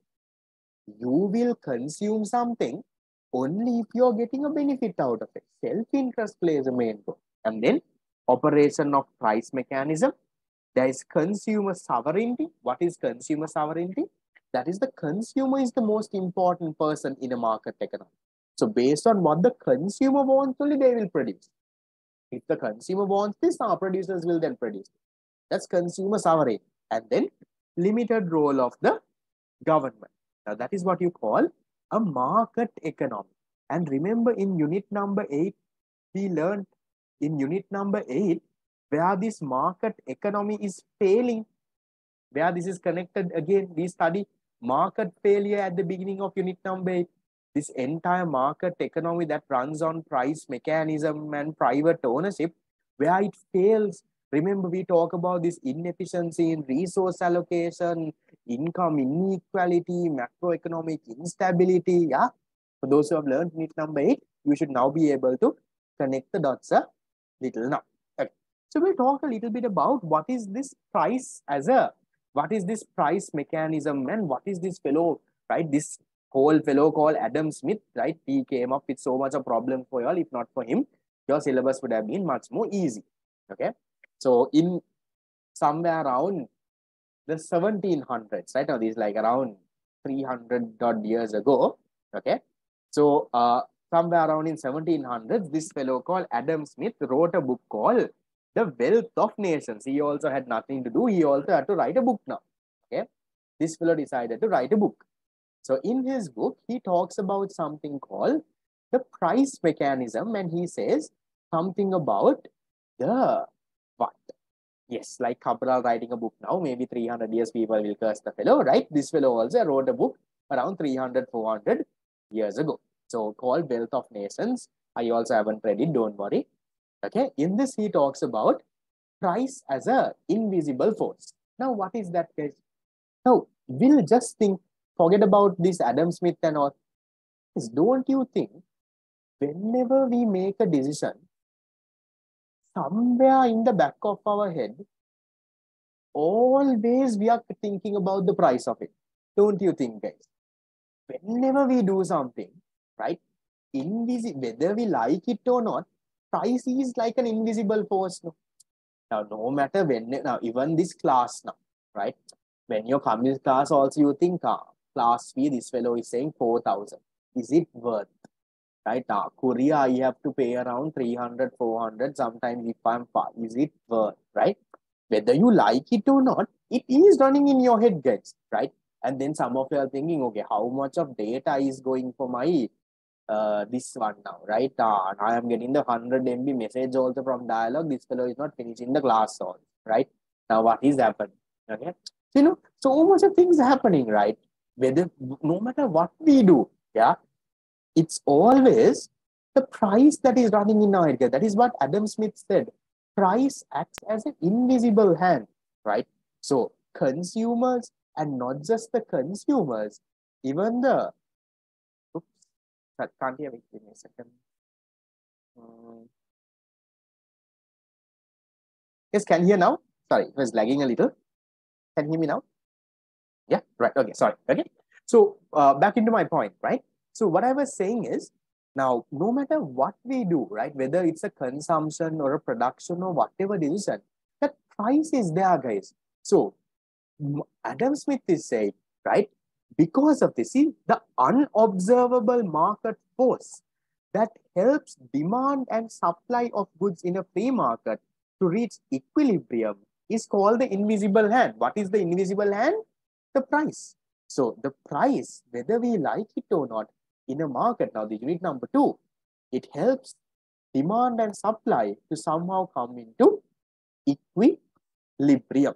That is what Adam Smith is talking. You don't have to know too much about it, guys. Don't worry, right? If it's important, I'll tell you that it is important, right? So you can have a small read about this. So remember, what is a market economy? A market economy is an economic system that answers the basic economic problems based on price mechanism. That means always price. When the producer is thinking about profit and all, consumer thinking about his benefit, how much he has to pay, right? That is what is running in their head. Right? We'll see when we come into how they answer the problem. That's a market economy. And you need to know what are the functions of price. So price has 3 functions. We did this in Monday's past paper class also, right? The signaling function, incentive, and the rationing function. And then, guys, the second type of economic system is a command economic system. Now, this is the opposite of a market economy. Yeah. A good example is someone like North Korea, right? Remember Kim Jong-un? Yeah, not the BTS fan people, the fellow on the north of them, not the South Korean, the North Korean fellows. Yeah. So this fellow, they are what?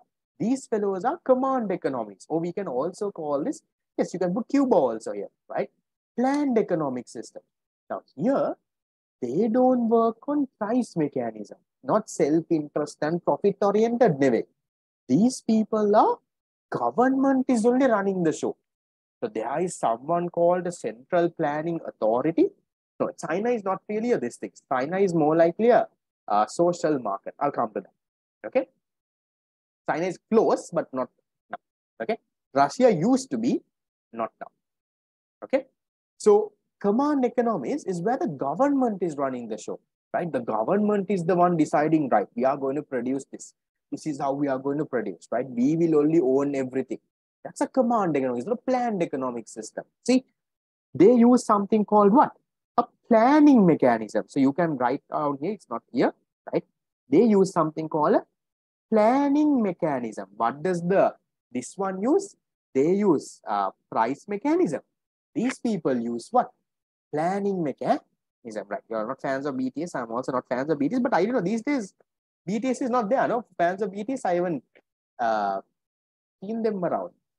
But that's silent these days. I don't know. I know if my the friends that I have are silent, but I don't see much compared to what was there. My sisters were also big fans. Now they are not. I'm not very active. They used to draw them and get printouts of these fellows and all the jokers there. Now it's gone down little. I don't know what happened though, but somehow it has gone down. I'm also happy about it. Okay, right. So what are the characteristics now? Are they join the military? Really? That's why they call them army. I don't know. Okay. I am also confused. I also don't know all of that, but I know there is some army story. No, I'm not a fan, but I know that they are there. Right? Not that I hate them, but because everyone hates them, I also little hate them. All right, right. So, right now coming back to this, what are the characteristics now? Right. So, characteristics one is there is public ownership of resource. Remember, in a market economy, there was private ownership, private sector ran the show. Now, here there is public ownership of resources, right? Then there is use of planned mechanism, or we can call it planning mechanism to solve the basic economic problem. And they act on social welfare and work to achieve public well-being. Now, remember, in a market economy, we said what?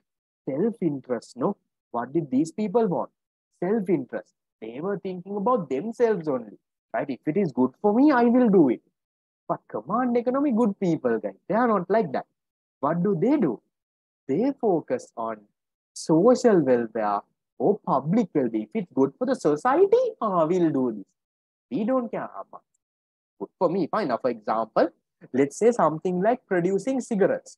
Now, in a market economy, the producer will think, cigarettes, I can make a lot of profit. I will produce it. But in a command economy, cigarettes are not good for the society. So in a command economy, they might not produce cigarettes because it's not acting against their motive of social welfare. Okay. And then, now remember guys, in reality, there is no pure market economy. There is no pure command. So a pure market economy is where the entire private sector running the show, government doesn't get involved. A pure command economy is where the government and central planning, they run the show, but know this thing. Yeah. So there are examples. Now, for example, if you take countries like USA, UK, they are close to market, but you can't say they are pure market economies. They are close examples, correct? Even countries like, for example, North Korea, Cuba, close to command economies, correct? But in reality, guys, there is always going to be what? Something called a mixed economic system. So even Sri Lanka is a mixed economics. Now, what is a mixed economic system? Guys, remember, when we define mixed economy, don't say mixed economy is private sector and public sector. That's not the correct definition. When you define mixed economy, say it's the mix of the mechanisms, guys. So a mixed economy is an economic system that uses both what? That uses both the price mechanism and the planning mechanism. That is what you call a mixed economy. So in a mixed economy, you have the private sector. They are profit oriented. They are using price mechanism. You have the government and the public sector. They are but using the planning mechanism. Look at Sri Lanka. In Sri Lanka, you have, let's say, okay, private schools, right? Let's say ICM, this one, that one, St. Thomas's, right? All of those profit oriented, right? I remember when I was at St. Thomas's, and anyone told me and see how much is the school fee now? I remember when I was at St. Thomas's towards the end, when we were, I think the school fee was around 50,000 a term, right? It started at around 30,000 a term, but the time that we were ending, it was 50K a term, right? So highly profit oriented, okay? So, but then you have the government schools, the public sector. They teach you for free. They give you free uniforms also. They give you the textbooks also, right? They send you for free. So again, Sri Lanka, one country, right? One side is private sector profit oriented, the other side is social welfare planning mechanism. So that is what happens in a mixed economy. See, consumers, producers, owners, everyone is there. Self-interest is the motivational factor for whom? For the private sector. Social welfare is the motivational factor for the public sector. Private sector self-interest. What is good for me only I will do. But the public sector government, they will focus on social welfare. Good fellows, no? Okay. Then both private sector and public sector owns resources. And also decisions relating to resources are mainly done through price mechanism. Remember that. Even though there is price mechanism and planning mechanism both, in Sri Lanka, what is dominant, guys? Price mechanism. Yeah. So even though it's a mix of mechanisms, usually you can say price mechanism is more dominant, guys. Okay. So usually you can say it's done through the price mechanism, but the public sector will also involve. We'll talk about that in detail. Okay. Consider as categories of traditional, market, and command. No, we don't put traditional into that. Only command and market. Okay. Right. Then let me come a little down. Now, mixed economies can be divided into two. Okay. Now, what is a mixed economy?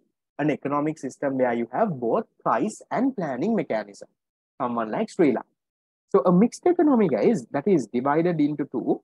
You can have social market economies and you can have socialist market economies. Now, what is this? Okay. Let me draw a small this thing and show you. Now, here on one side, you have market economy.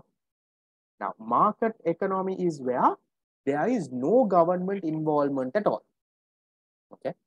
On the other end of it, you have a command economy. Now, what is a command economy? This is where you have high levels of government involvement, right? So, on this side, the government involvement is high. Here, government involvement is low. Then, if you take a mixed economy, there's somewhere here, no guys, a mixed economy has both. So, what is this social and socialist? Okay. Yes, a social market economy is an economy like a market economy. This is what you call social market. What is a social market? A social market economy is a mixed economy. It's like a market economy. That means private sector is dominating price mechanism like a market economy. But what happens? The government will intervene to promote social justice. See, social market, resources owned by the private sector, right? The government will influence it and the government intervenes to protect the human rights and all. So this is the, look at the definition here, guys, is where government intervenes. So it's a market economic system, but where the government intervenes to promote social justice. Now, like in Sri Lanka, guys, just see in Sri Lanka, mainly private sector is running the show, no? Right? So you can say Sri Lanka is a social market economy. So private sector is running the show. But whenever the government feels that, you know, now for example, sometimes government feels, okay, education, important good. Private sector, everyone is charging fees. Then what happens to poor people? The government comes and gives free education. Same thing with healthcare. Then government feels our private sector is exploiting and they are harming the environment. What does the government do? They come and put some rules and they put some taxes on carbon emission, this tax, other tax, pollution tax, all of that. Government feels, okay, private sector is consuming too much cigarettes and producing cigarettes. What does the government do? They come and put excise duties. So see, mainly private sector is running the show, but whenever there should be some involvement, government shape comes and puts the rules and, you know, whenever there needs to be social justice to make sure everything happens fairly and nicely, government will intervene. That is what you call a social market economy. So what is a social market economy, guys? A social market economy is an economic system very similar to market. That means it has the characteristics of a market economy. but government will intervene to promote social justice. So you can give Sri Lanka as an example for this guys. So what does Sri Lankan government do? They charge taxes, right? Then for the poor people, now market economy doesn't care about the poor people, no, guys. What does our government do? They come and give Samurdhi benefits, no, for the poor people. For the university students who don't have money, they give Mahapula scholarships. For the retired people, government comes and gives pensions. Yeah. So government will intervene to promote what? To promote social. Yes, that is what you call a social market economy. This is like Sri Lanka. Then what is this socialist market economy? I have not explained this in the tutor. I'll just quickly summarize in a minute. A socialist market economy is very similar to a command economy. That is over here. Socialist, right? Socialist market economy. They're similar to a command economy. This is like China, for example. You can take China, for example, here, right? Similar to command, but little bit of private sector involvement is also there. Okay, but you don't have to know about socialist. Social market is there. Is that okay, guys? The types of economic system: market, command, mixed, and under mixed social market. Fine. Yes, private property rights, I'll come to it at the end. Okay, right. Then, guys, we'll come into this part. How do these economic systems answer the basic economic problems? Very important question. Okay, socialist, not important. You can ignore if you did not answer. Right. So, how do these economic systems answer these basic economic problems? Okay. Then, if you take a market economy will see how do they answer. So how does, this is a very important thing, almost every year it's tested, right? You need to know how all these three economic systems answer the three basic economic problems, okay? So a market economy will answer these basic economic problems using what? Using something called the price mechanism. So what do? The market economy is profit oriented. They will go and see what are the prices of different goods. They will look at the price signals, right? This good price make a mecharai. I can sell it for this much. I can make it for this much. And what do they do? And thereby, by looking at these price signals that is based on price mechanism, a market economy will produce the most profitable goods and services. Whatever that they can get the highest profit, they will produce. They don't care whether this is bad for the society, not good, no, right? We don't care. If cigarettes is what is giving them the highest profit, they will go and produce them. Then how do they decide how to produce? Same story, remember? Market economy, profit oriented, no? So now they will look at the price signals in the factor market. They will see, if I hire people and make this good, 100,000 cost. If I do this using a machine, 80,000 only.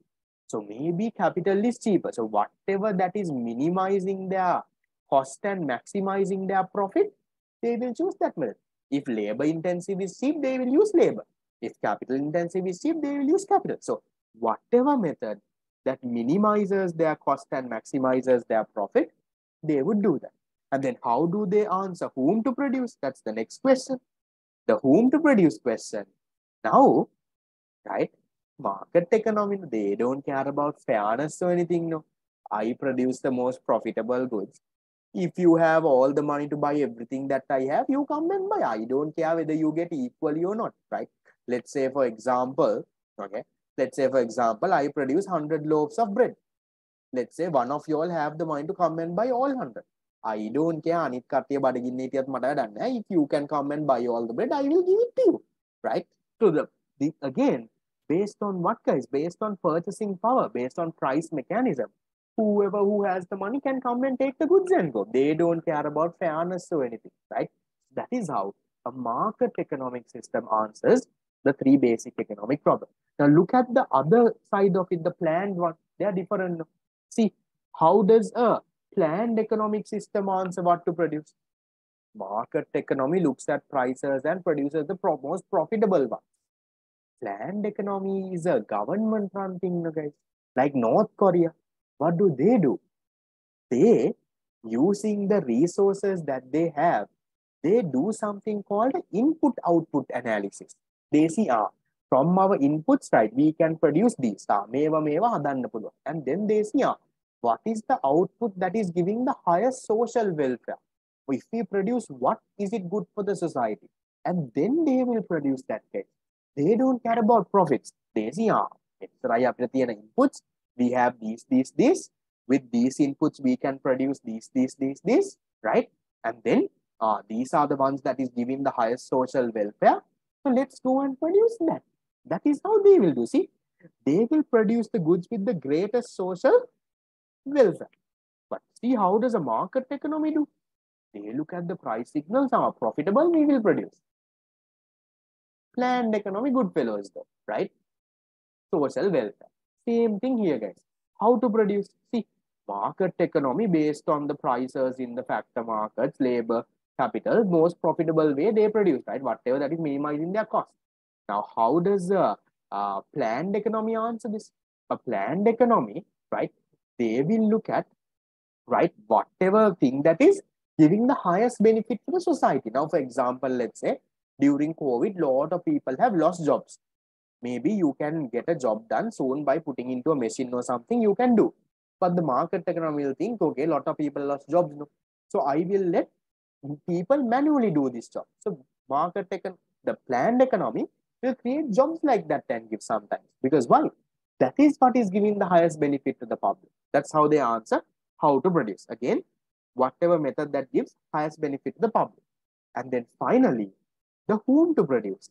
Remember, market economy, whoever who has the money can come and take the goods and go. But in a command or a planned economy, it doesn't work like that. In a command or a planned economy, what happens, guys? They try to make sure there is what? There is equality. So in a command or a planned economy, they set the wages properly, they set the prices properly so that if everyone can get the same wage, right? They make sure everyone gets like the same salary. If everyone is getting the same salary, then everyone can access the same amount of goods. No? So they train people, poor people, they provide training and get that person also higher. Yeah. So they set the wages and the prices so that what happens? So that there is higher levels of social equity. They minimize the disparity, right? You can see equity or equality, no problem at all. Okay. So you need to definitely know, guys, how to contrast these two. That's a very common question that they give to show the difference between how does a market and a command answer these problems. Is that okay? Right? Planned is less motivated. Yes, you can say that.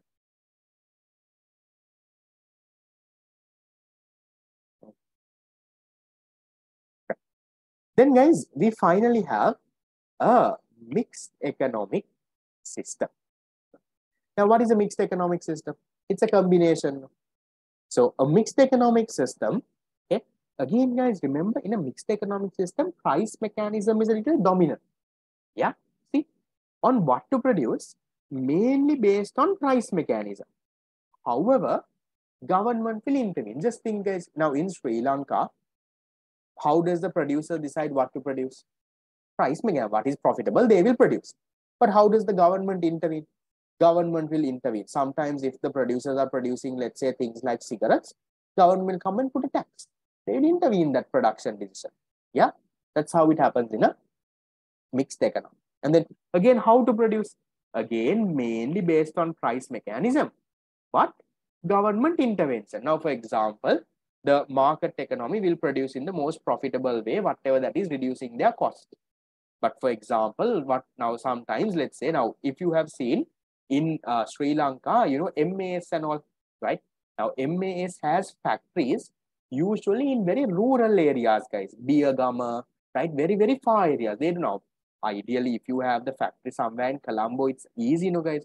You can soon transport the goods from the ship, no. But why are they keeping it in like little rural areas? Because why? So government has influenced their how to produce this. How?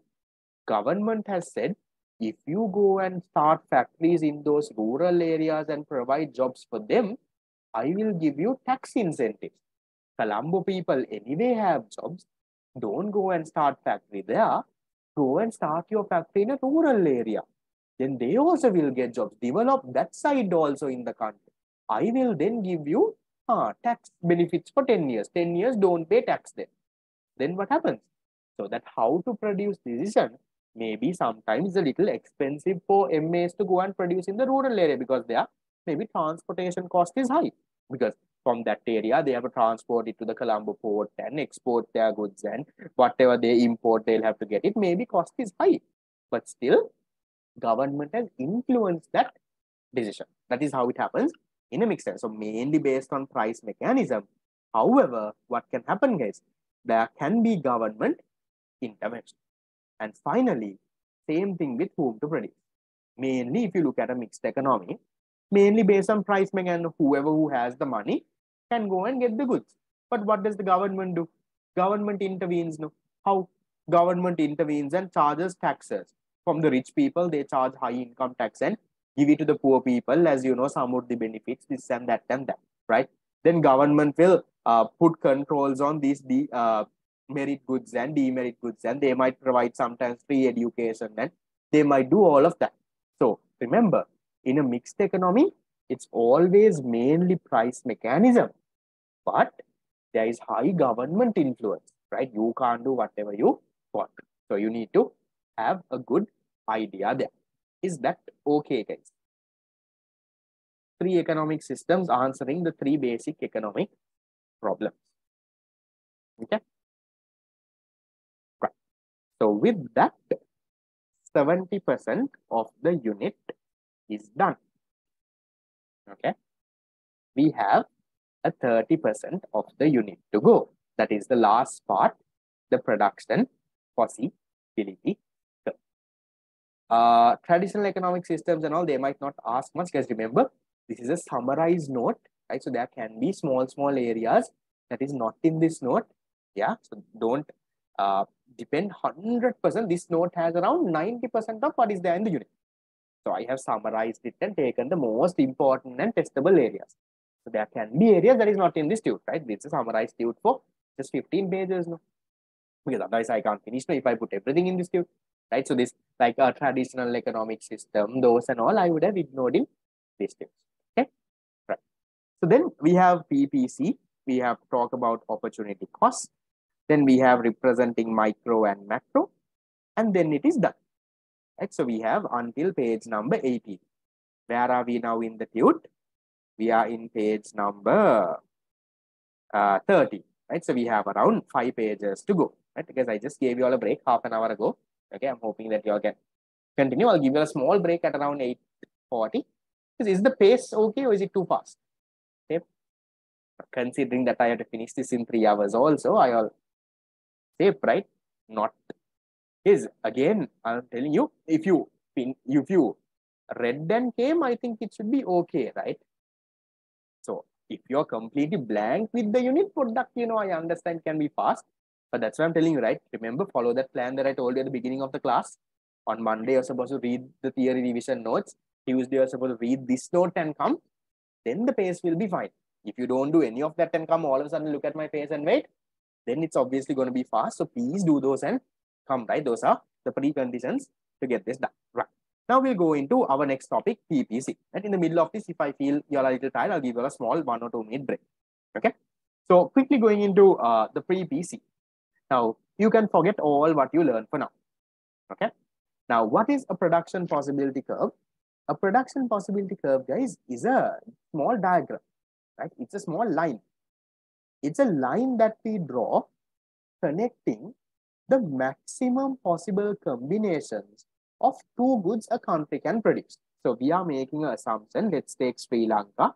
We are making an assumption. Sri Lanka has, right, let's say 100 labor units, right? We have 100 labor units.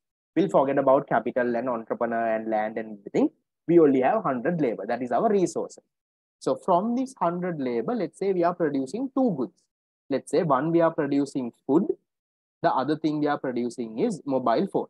These are the 2 goods that we are producing.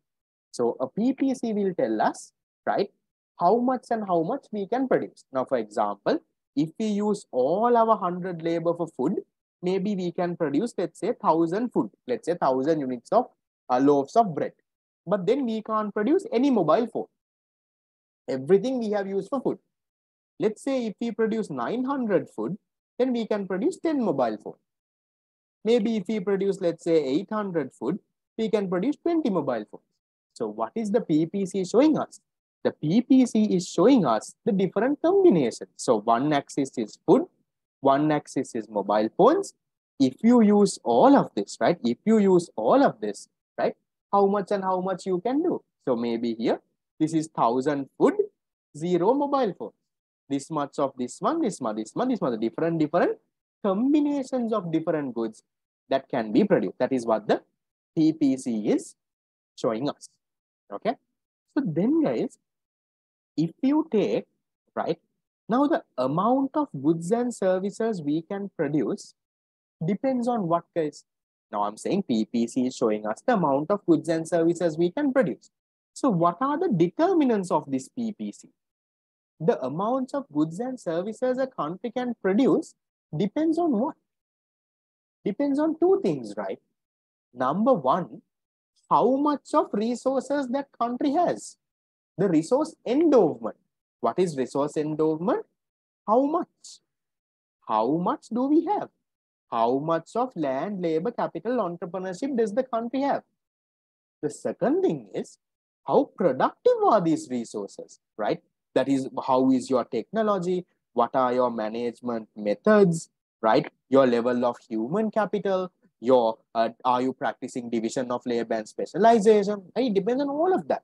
Now, I'll give you a simple example, guys. Now, if you take Sri Lanka and Japan, right? Let's say Sri Lanka's PPC is a small one. Japan has a big PPC. How?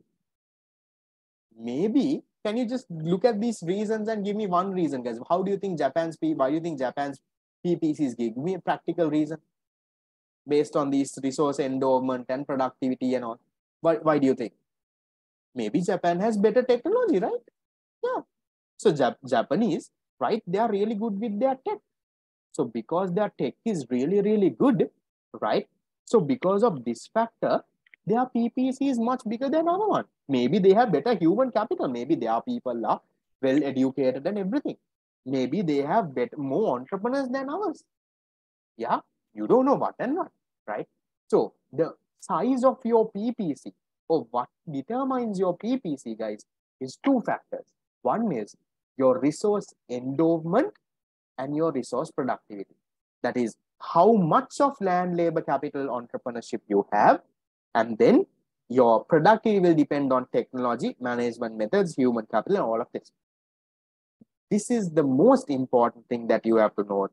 The PPC, now you will get situations to illustrate on a PPC. We will do certain situations as well. Remember, guys, the PPC will, now these are the factors that determine the PPC. Yeah. So only if these factors change, the PPC will shift. Otherwise, the PPC will not shift. Some of you all have a question. So how do I figure out? So is it a shift in the PPC or movement in the point? Right? The first thing that you have to think is the situation that they have given, is it affecting any of these factors? Is it causing an increase or decrease in these factors? Then the PPC will shift. I'll give you an example, right? In your exam paper, they will say, right, Sri Lanka, okay, Sri Lanka, okay, I'll not write, finds a new oil deposit in Manna. We have found a new oil deposit in Manna. Can you tell me what do you think happens to Sri Lanka's PPC? Is it a point moving? Is it shifting inwards, outwards? What is happening? If Sri Lanka finds a new oil deposit in Manna. Okay, shift outwards. Why? Give me the reason. Connect it with one of these and tell me. What is happening? Why is it shifting outward? Just because you have by-hearted that it has shifted outward. What is oil deposit? Natural thing, right? Something like land. So what is happening, right? The land is increasing, no? The land resource is increasing. So your resource endowment is increasing. Resource endowment increasing, PPC shifting to the right. Yeah. Okay, what if they tell you, okay, for example, government of Sri Lanka is investing in training and education of A-level students. Or let's say after A-levels, government has come up with a new program to train the students for the job market. What do you think happens to the PPC? Connect to the point and tell me. Right, PPC shifts outward. What is the point here? What is happening? What is it going to? Is labor increasing there? No. Has the amount of people increased? No. Same amount of students, but what is going up? What's going up? It's the human capital that is improving. Remember, human capital, right? The knowledge, the education, the training of people. That is what is going up. Yeah. Good to see that you all remember all of this. Because I'm not going to very basics, right? I'm just recapping what you all already know. Okay. So you need to connect like that. So only if it is affecting one of these factors, only then it's going to shift. When you do some past papers, you will realize, yes, please do the questions, okay? This is just the theory, because only then you learn how to apply and all, right? Take now your target is, now today is Thursday, by Sunday. Now unit number 1, we have anyway, even though we are a little behind the plan because we started the class today, even though we are supposed to do it on Tuesday, in the past paper class, we have done this, no? So please go through, right? I'm telling you, your target is by this Sunday, unit 1, you have to be done, now. Unit 1, you have to go through this note. You have to, do the past papers. Is that clear? Yes. Sunday, today is Thursday. Yeah. Go through the past papers, go through your note, right? Next week is unit 2. Please don't hold up and wait, because you don't have time. You have until you do A-levels, every day there is work. So if you don't do this week's work this week, then you don't have a time to do. There is a catch-up week also, the 4th week of the month, that I will tell you later. Okay, right? So remember, guys, if it's favorably affecting, then it's a shift outward. You can produce more than. So if the land, labor, capital, entrepreneurship are increasing, it's an outward shift. You can produce more goods and services now. If it's an unfavorable thing, it's an inward shift. Okay. So then, if you look at this, guys, the slope of the PPC. Now, the slope of the PPC depicts opportunity cost, right? If the slope of the PPC is a straight line, we call it constant opportunity. If the slope of the PPC is concave like this, we call it increasing opportunity cost. What does it mean? How does it work? Look at this example here. Look at this. 2 examples are given. Now, this is increasing opportunity cost, right? A little bit concave, not very concave though, but a little bit concave. Okay. This one is constant opportunity cost. So here, every time we increase the production of one good, now what is, okay, let me teach you constant opportunity cost first. Okay. Let's say we are producing at point A. Okay. At point A, what are we producing? We are producing 60 pizzas, 0 calzones. I'm not very sure what calzones is. I got the picture from the internet. Okay. We are producing that. Then let's say we go from point A to point B. To go from point A to point B, to increase the production of calzones, right? This, shall we rename these numbers? You can make this 10, 20, 30, 40. Yeah.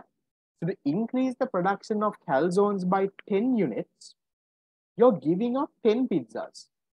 Again, to increase this by an equal quantity, you're giving up another 10 pizzas. Again, to increase this by equal quantity, you're giving another set. See, the amount of goods that you are foregoing is not changing, right? Yes, I can rename calzones also, different story, right? That is what you call constant opportunity cost. Now, what is constant opportunity cost?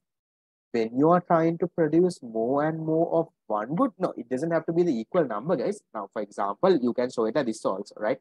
Here, right, let me draw it as this. Okay, I'll give you different good. Let's take bread and buns, right? Here bread, here you have buns. Okay. Let's say this is 100, this is 50. Okay.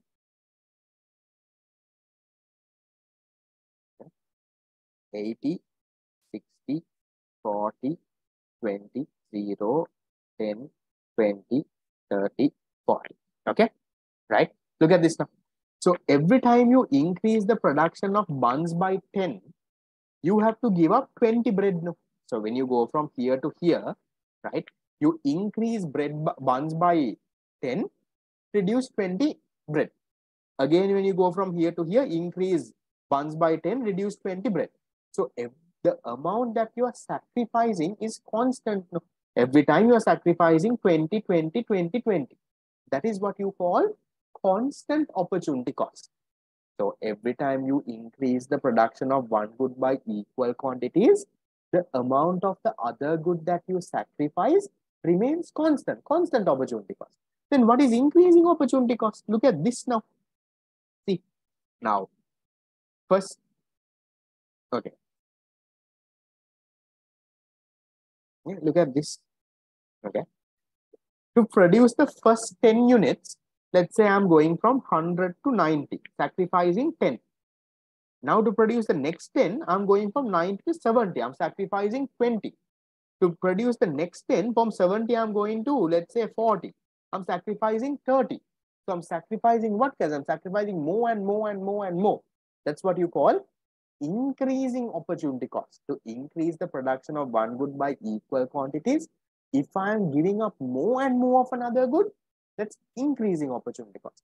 But if I'm giving up the same amount of the other good, that is what you call constant opportunity cost. Guys, I'm hoping this is very clear for those who know it, right? For those who have no idea, only you all are a little lost. So what I want you all to do, guys, is if you're blank with this area, watch YouTube videos. There are so much of YouTube videos. Yeah, that's another way that you all can learn, guys. Make your learning interesting. Now, I know 95% of you all know what this is, right? This part is very boring for you, right? You're experts of what is this fellow, why is this fellow teaching, increasing and constant opportunity cost. Yeah, but for the 5% who are not sure, please, right, do some additional reading, right? Watch a YouTube video, you will get this into your head.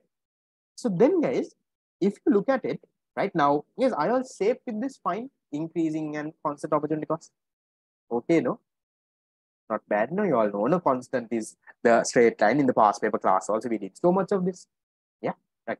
So then we come to the reasons, guys. Why do we have increasing and why do we have constant opportunity cost? We have constant opportunity cost if the resources between the two industries are homogeneous. If the resources are the same, this industry and that industry both use the same resources, then you can say constant opportunity cost.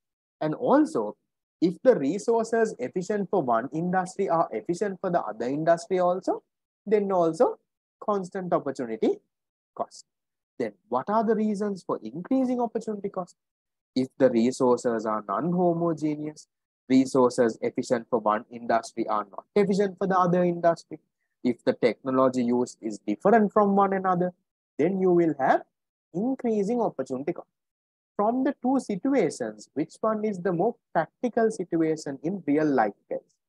Is it constant or is it increasing opportunity cost?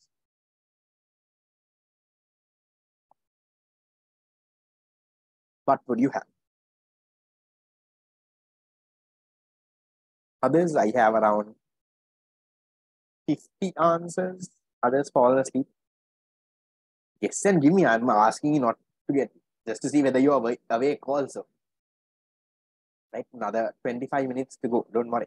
I'll finish the class and then we are done with unit number 1. Okay, right. So it's increasing opportunity cost. That's the more practical one. Okay, right. That. So then, guys, we'll look into representing some microeconomic concepts on a PPC. Very easy. Now, this is very baby, so I'm not going to talk too much also. Right. So how do we show scarcity on a PPC? Scarcity is a point outside the PPC. So any point outside the PPC is unattainable. We can't produce at that point. No, we can only produce these combinations. No, only these we can produce.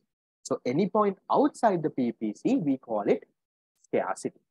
Then if they ask alternative uses, in your exam, they will not ask you to show alternative uses because alternative uses is any point.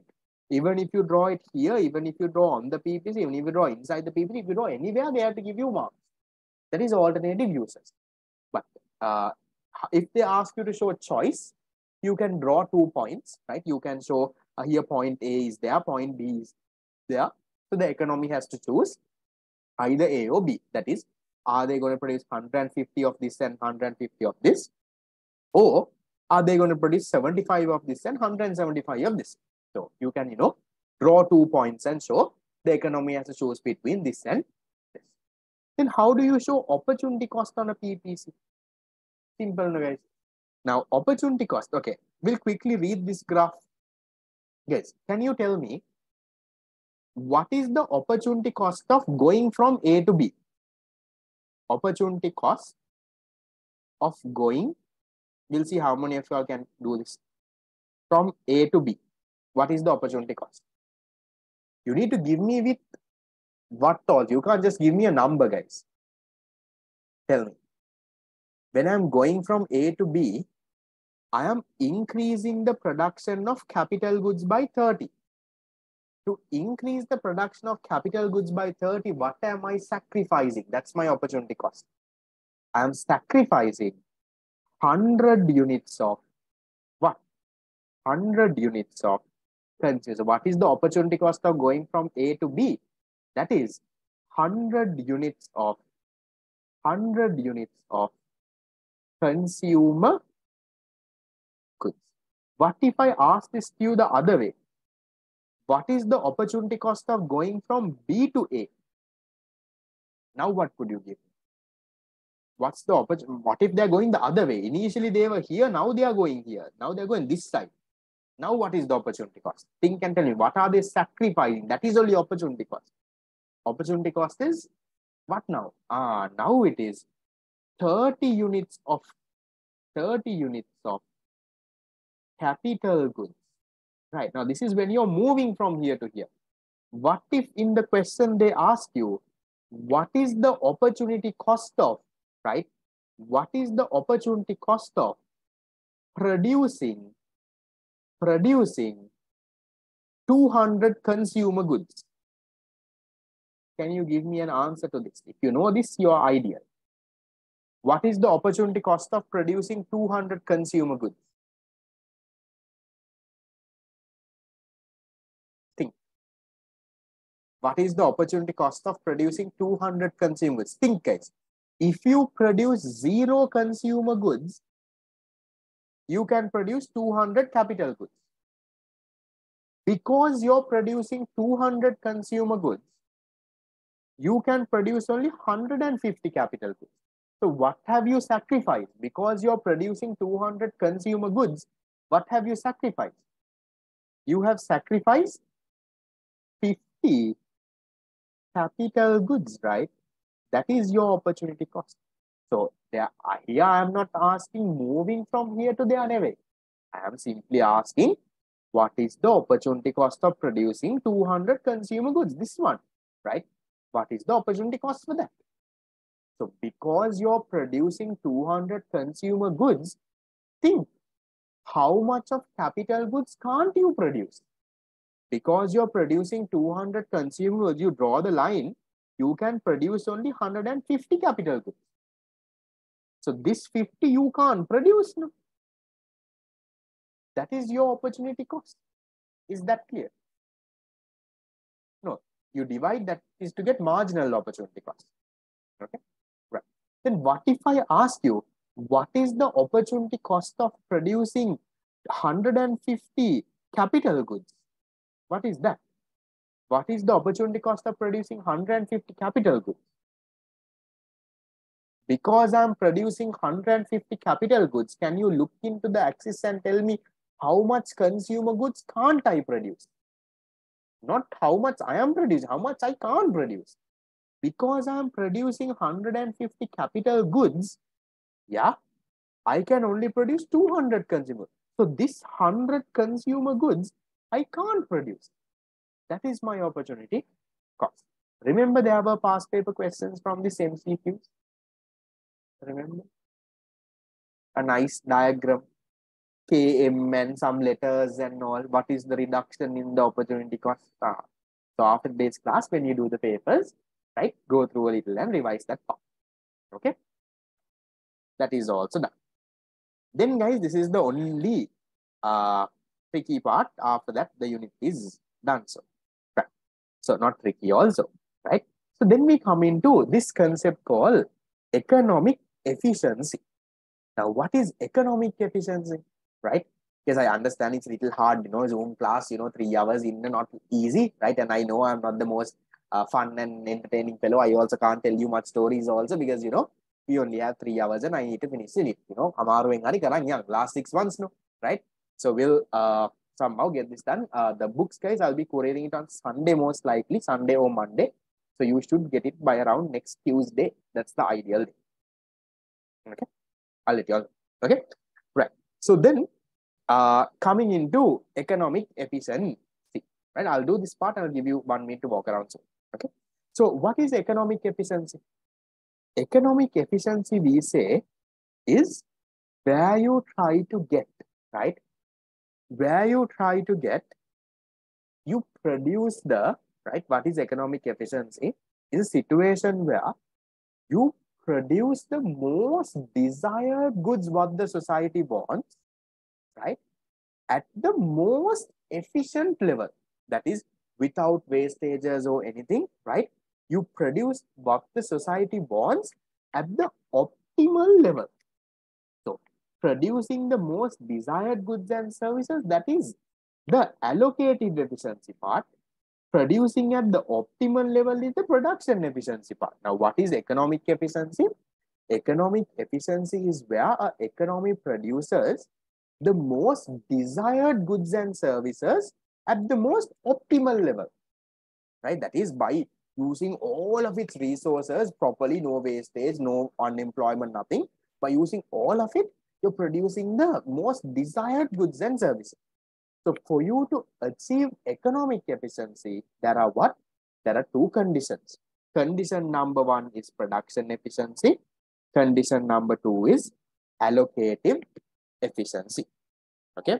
So production efficiency is where from your resources, you try to get the maximum sustainable output. Now, how do you do that? If a country has, let's say, 100 labor, 500 machines, 10 plot of land, 50 entrepreneurs. So from all of them, no one is idling, no ice gana kattiya now, right? You try to, from these people, you try to get the maximum sustainable output. That is what you call productive efficiency. So for you to do that, number 1, you should have full employment, right? What is full employment? You have to employ all the resources first. So if there are 100 people in the country, all the 100 people should have jobs.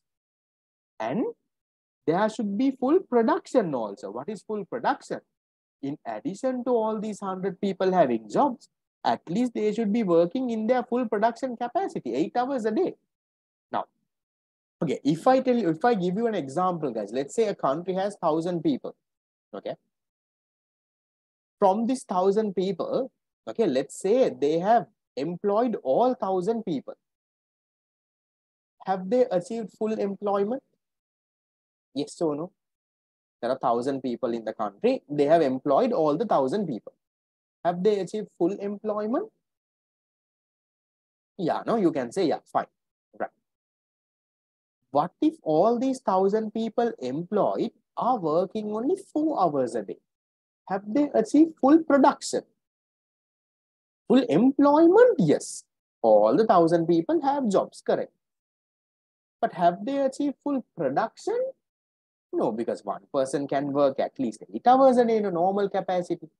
But he is working only 4 hours a day. So then no full production. But if they employ all the 1,000 people, all the 1,000 people work for 8 hours a day, then full employment to Thari, full production to Thari. Then you can tick the box like in your study plan saying full production is, sorry, not full production, production efficiency is achieved. So remember, what is production efficiency? That is one condition needed for economic efficiency. So productive efficiency is saying you're trying to do what? You're trying to produce and get the maximum sustainable output from your all the resources that you have. So to do that, First, you have to employ all the resources. Full employment has to be there. Second is there has to be full production. Then guys, no matter what you do, right now, let's say you're getting the maximum sustainable output, you're producing at the best level. But still, if you're not producing what the society wants, right? You are doing everything and you're building, let's say you're building hospitals, but society wants nightclubs. Problem. You might have productive efficiency, but economic efficiency, society wants nightclubs. So you have to also achieve, in addition to productive efficiency, you have to achieve what? Allocative efficiency. So what is allocative efficiency? Allocative efficiency is about producing what the society actually wants. Yeah. So if you can produce what the society actually wants at the most efficient level, then you can achieve what? You can achieve the condition of economic efficiency. What is economic efficiency? Producing what the society wants at the most optimal level. So that most optimal level part comes from production efficiency, right? You use everyone and optimal level. But allocative efficiency talks about producing what society actually wants.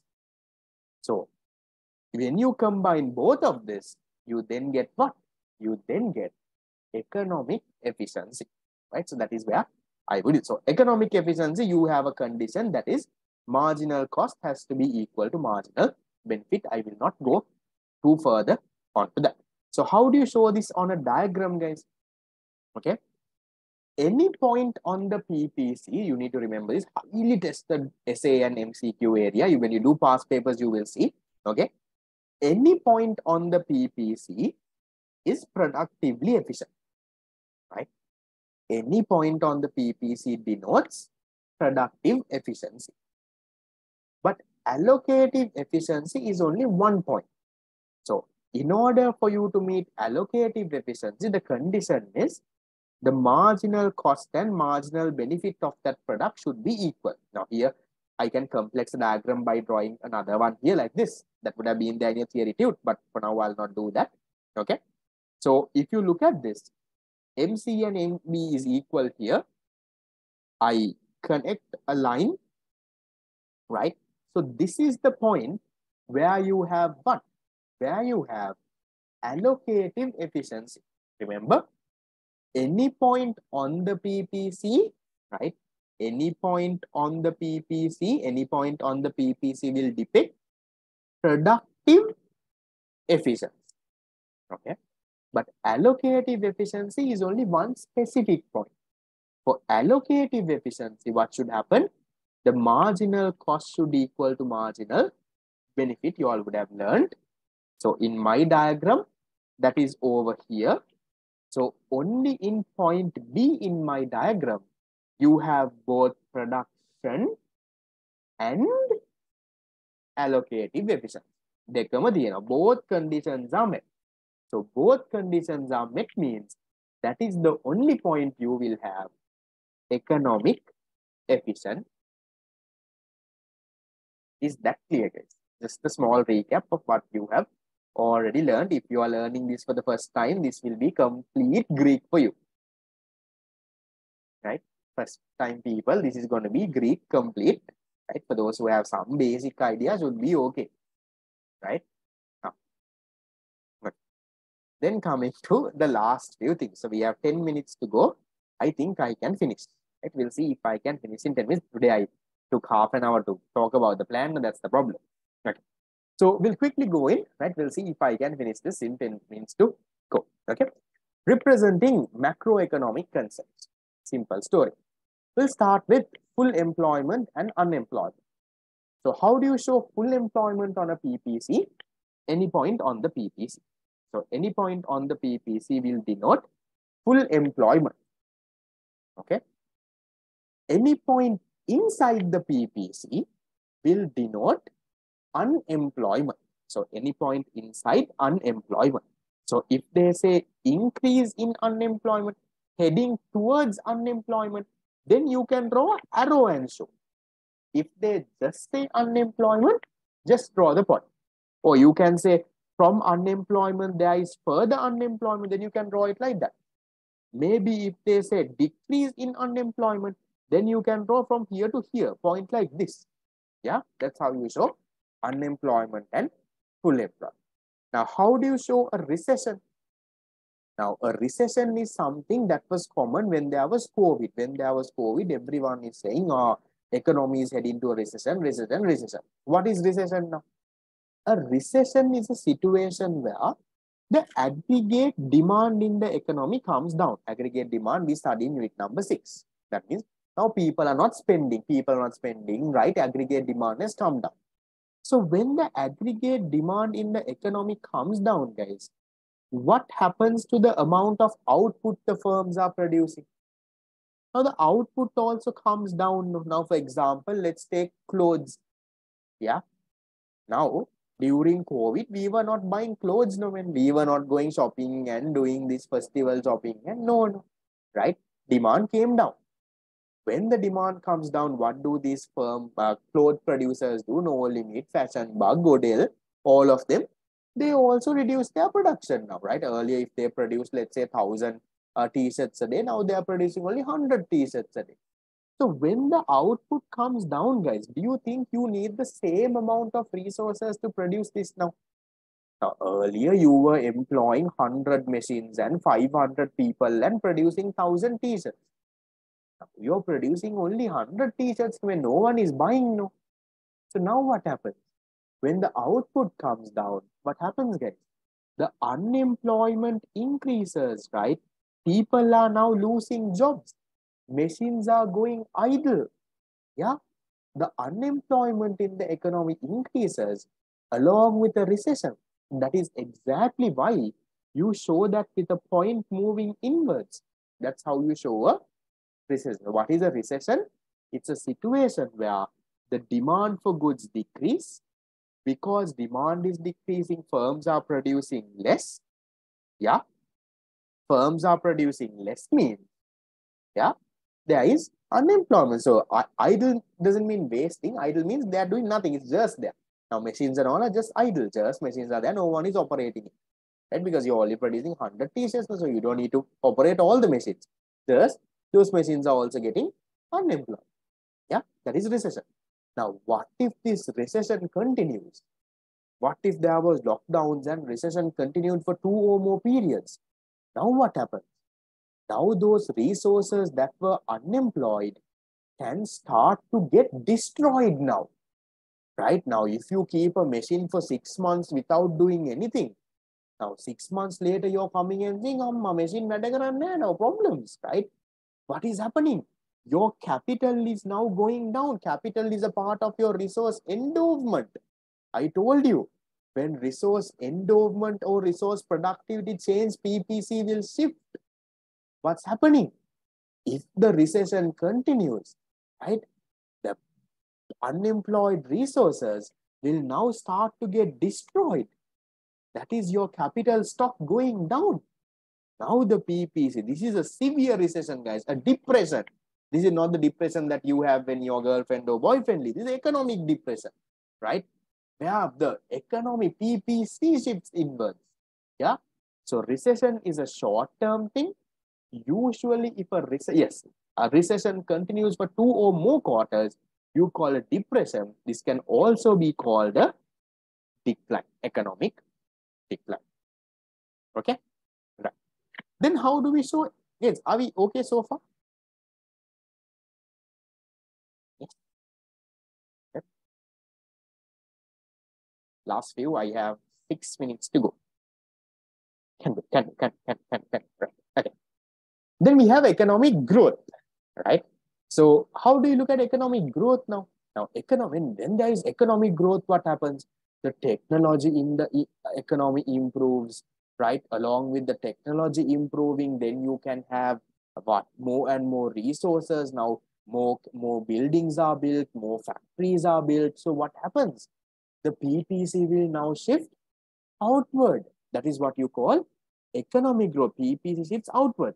And sometimes, guys, economic growth or whatever situation that we discussed previously can affect only one industry, right? Now, for example, let's say, okay, Sri Lanka now has invested in our, now let's say there are two goods.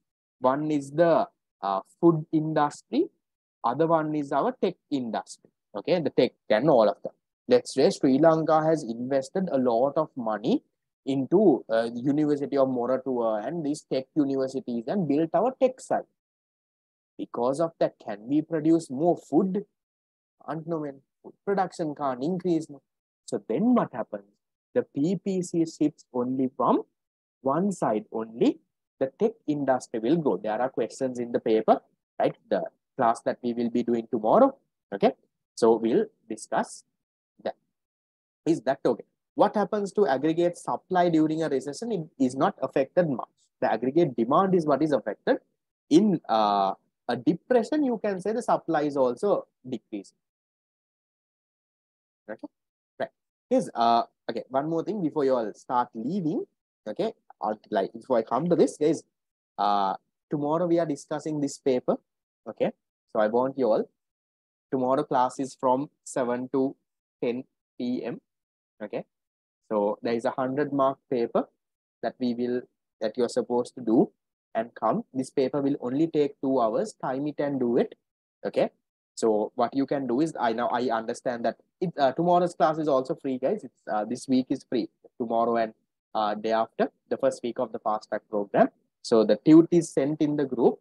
So I'll send it on the past paper class group. I'll send it on all the groups also again. Okay. This is in page number 19 of the PDF that I sent you, not page number 19. I think it'll go a little down. Okay, you will find this. It's a 100-mark paper. This paper is a little hard, right? Don't we have a class to discuss only the papers? So tomorrow we are discussing the papers. So tomorrow we are discussing the paper. You're not writing the paper with me. So you are supposed to do it before 7 o'clock tomorrow and come. Yeah, 20 MCQs, 3 essay questions. Yeah, we are not going to sit at my face and write and all of it. Other chapters. So guys, I'm hoping you know how the fast track works now. I explained this 100 times. So every week we do one chapter. Okay. So this is week number 1, the free week. Okay. So you're supposed to do this and come, right? And then tomorrow we will discuss it and we will mark it and we will see how you will get it, right? So MCQs you can mark by yourself. Essay questions, I will tell you based on your points, how many marks you should allocate. Then you mark it with yourself, right?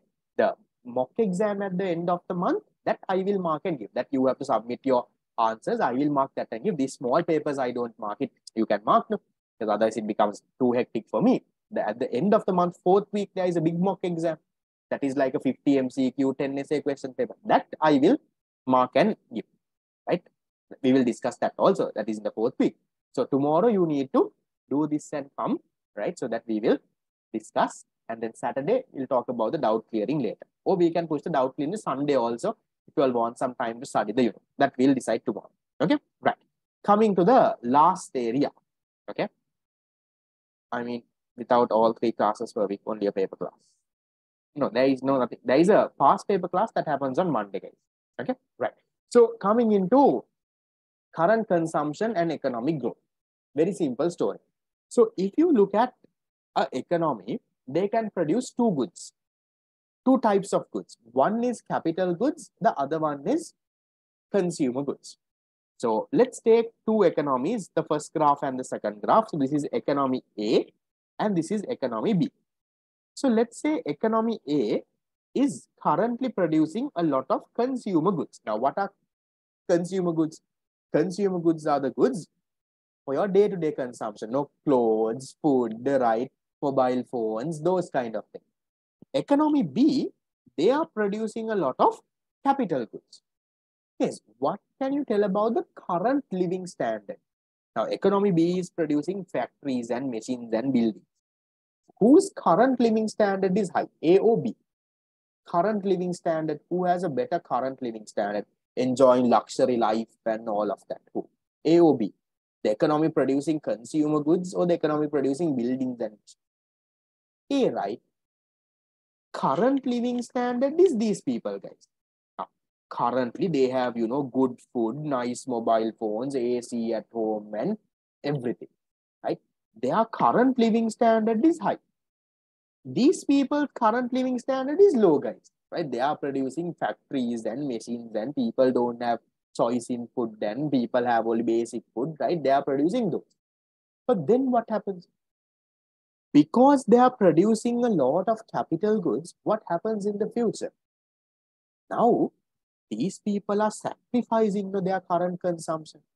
They are now producing machines and buildings and factories and keeping. So why do you produce capital goods? You produce capital goods so that these goods can produce more goods in the future, no? So now if you produce machines and buildings and keep, 1 year later, these machines and buildings can also produce some more goods, right? Yeah. So what happens? In the future, even though their current living standard is low, they are sacrificing their current living standard. But in the future, can you see? This economy grows a lot. Their economic growth, PPC shifts a lot. But if you look at the first country, their PPC shifts only a little because they are producing only very little capital goods. But these people, they sacrifice their current consumption and they have, I think this is the trade-off that has to happen. Yeah. So what is the trade-off? If you have very high levels of current consumption, future growth might be less. But if you can sacrifice your current consumption, produce a lot of capital goods instead, your future growth can be high. My question is that part clear? Yes. Chip. Okay. My question is, can you have both? Can you have high current living standard and high future economic growth? Is there a possibility? Yes or no? Can you have both? Currently also very high living standard, future also unnecessary mara growth. How? You can. You can. If you can import. Currently, right? Maybe let's say the first country, currently they are producing a lot of consumer goods, okay? But they import their capital goods. They buy their machines and technology and everything from another country. Then, while enjoying high living standards at present, they also can enjoy high growth potential in the future. These are a little bit advanced points, not yet tested in the paper, but common sense that you can, right? So have a small idea. Yeah, if you have read the TUT, you should have been able to figure that. That's there in the TUT. Import capital goods shows how many people read the TUT properly and came, right? Almost 95% of you all said no, no, no, no, no. That's the last line. I just want to check if anyone actually read the TUT and came. It's in the TUT, right? Okay. So that is it with this, because this is just a basic summary, right? From this basic summary, there are questions that you can't answer in this paper. This paper is harder than the A-level paper. Not very hard, not out of syllabus, right? A little harder than the A-level paper.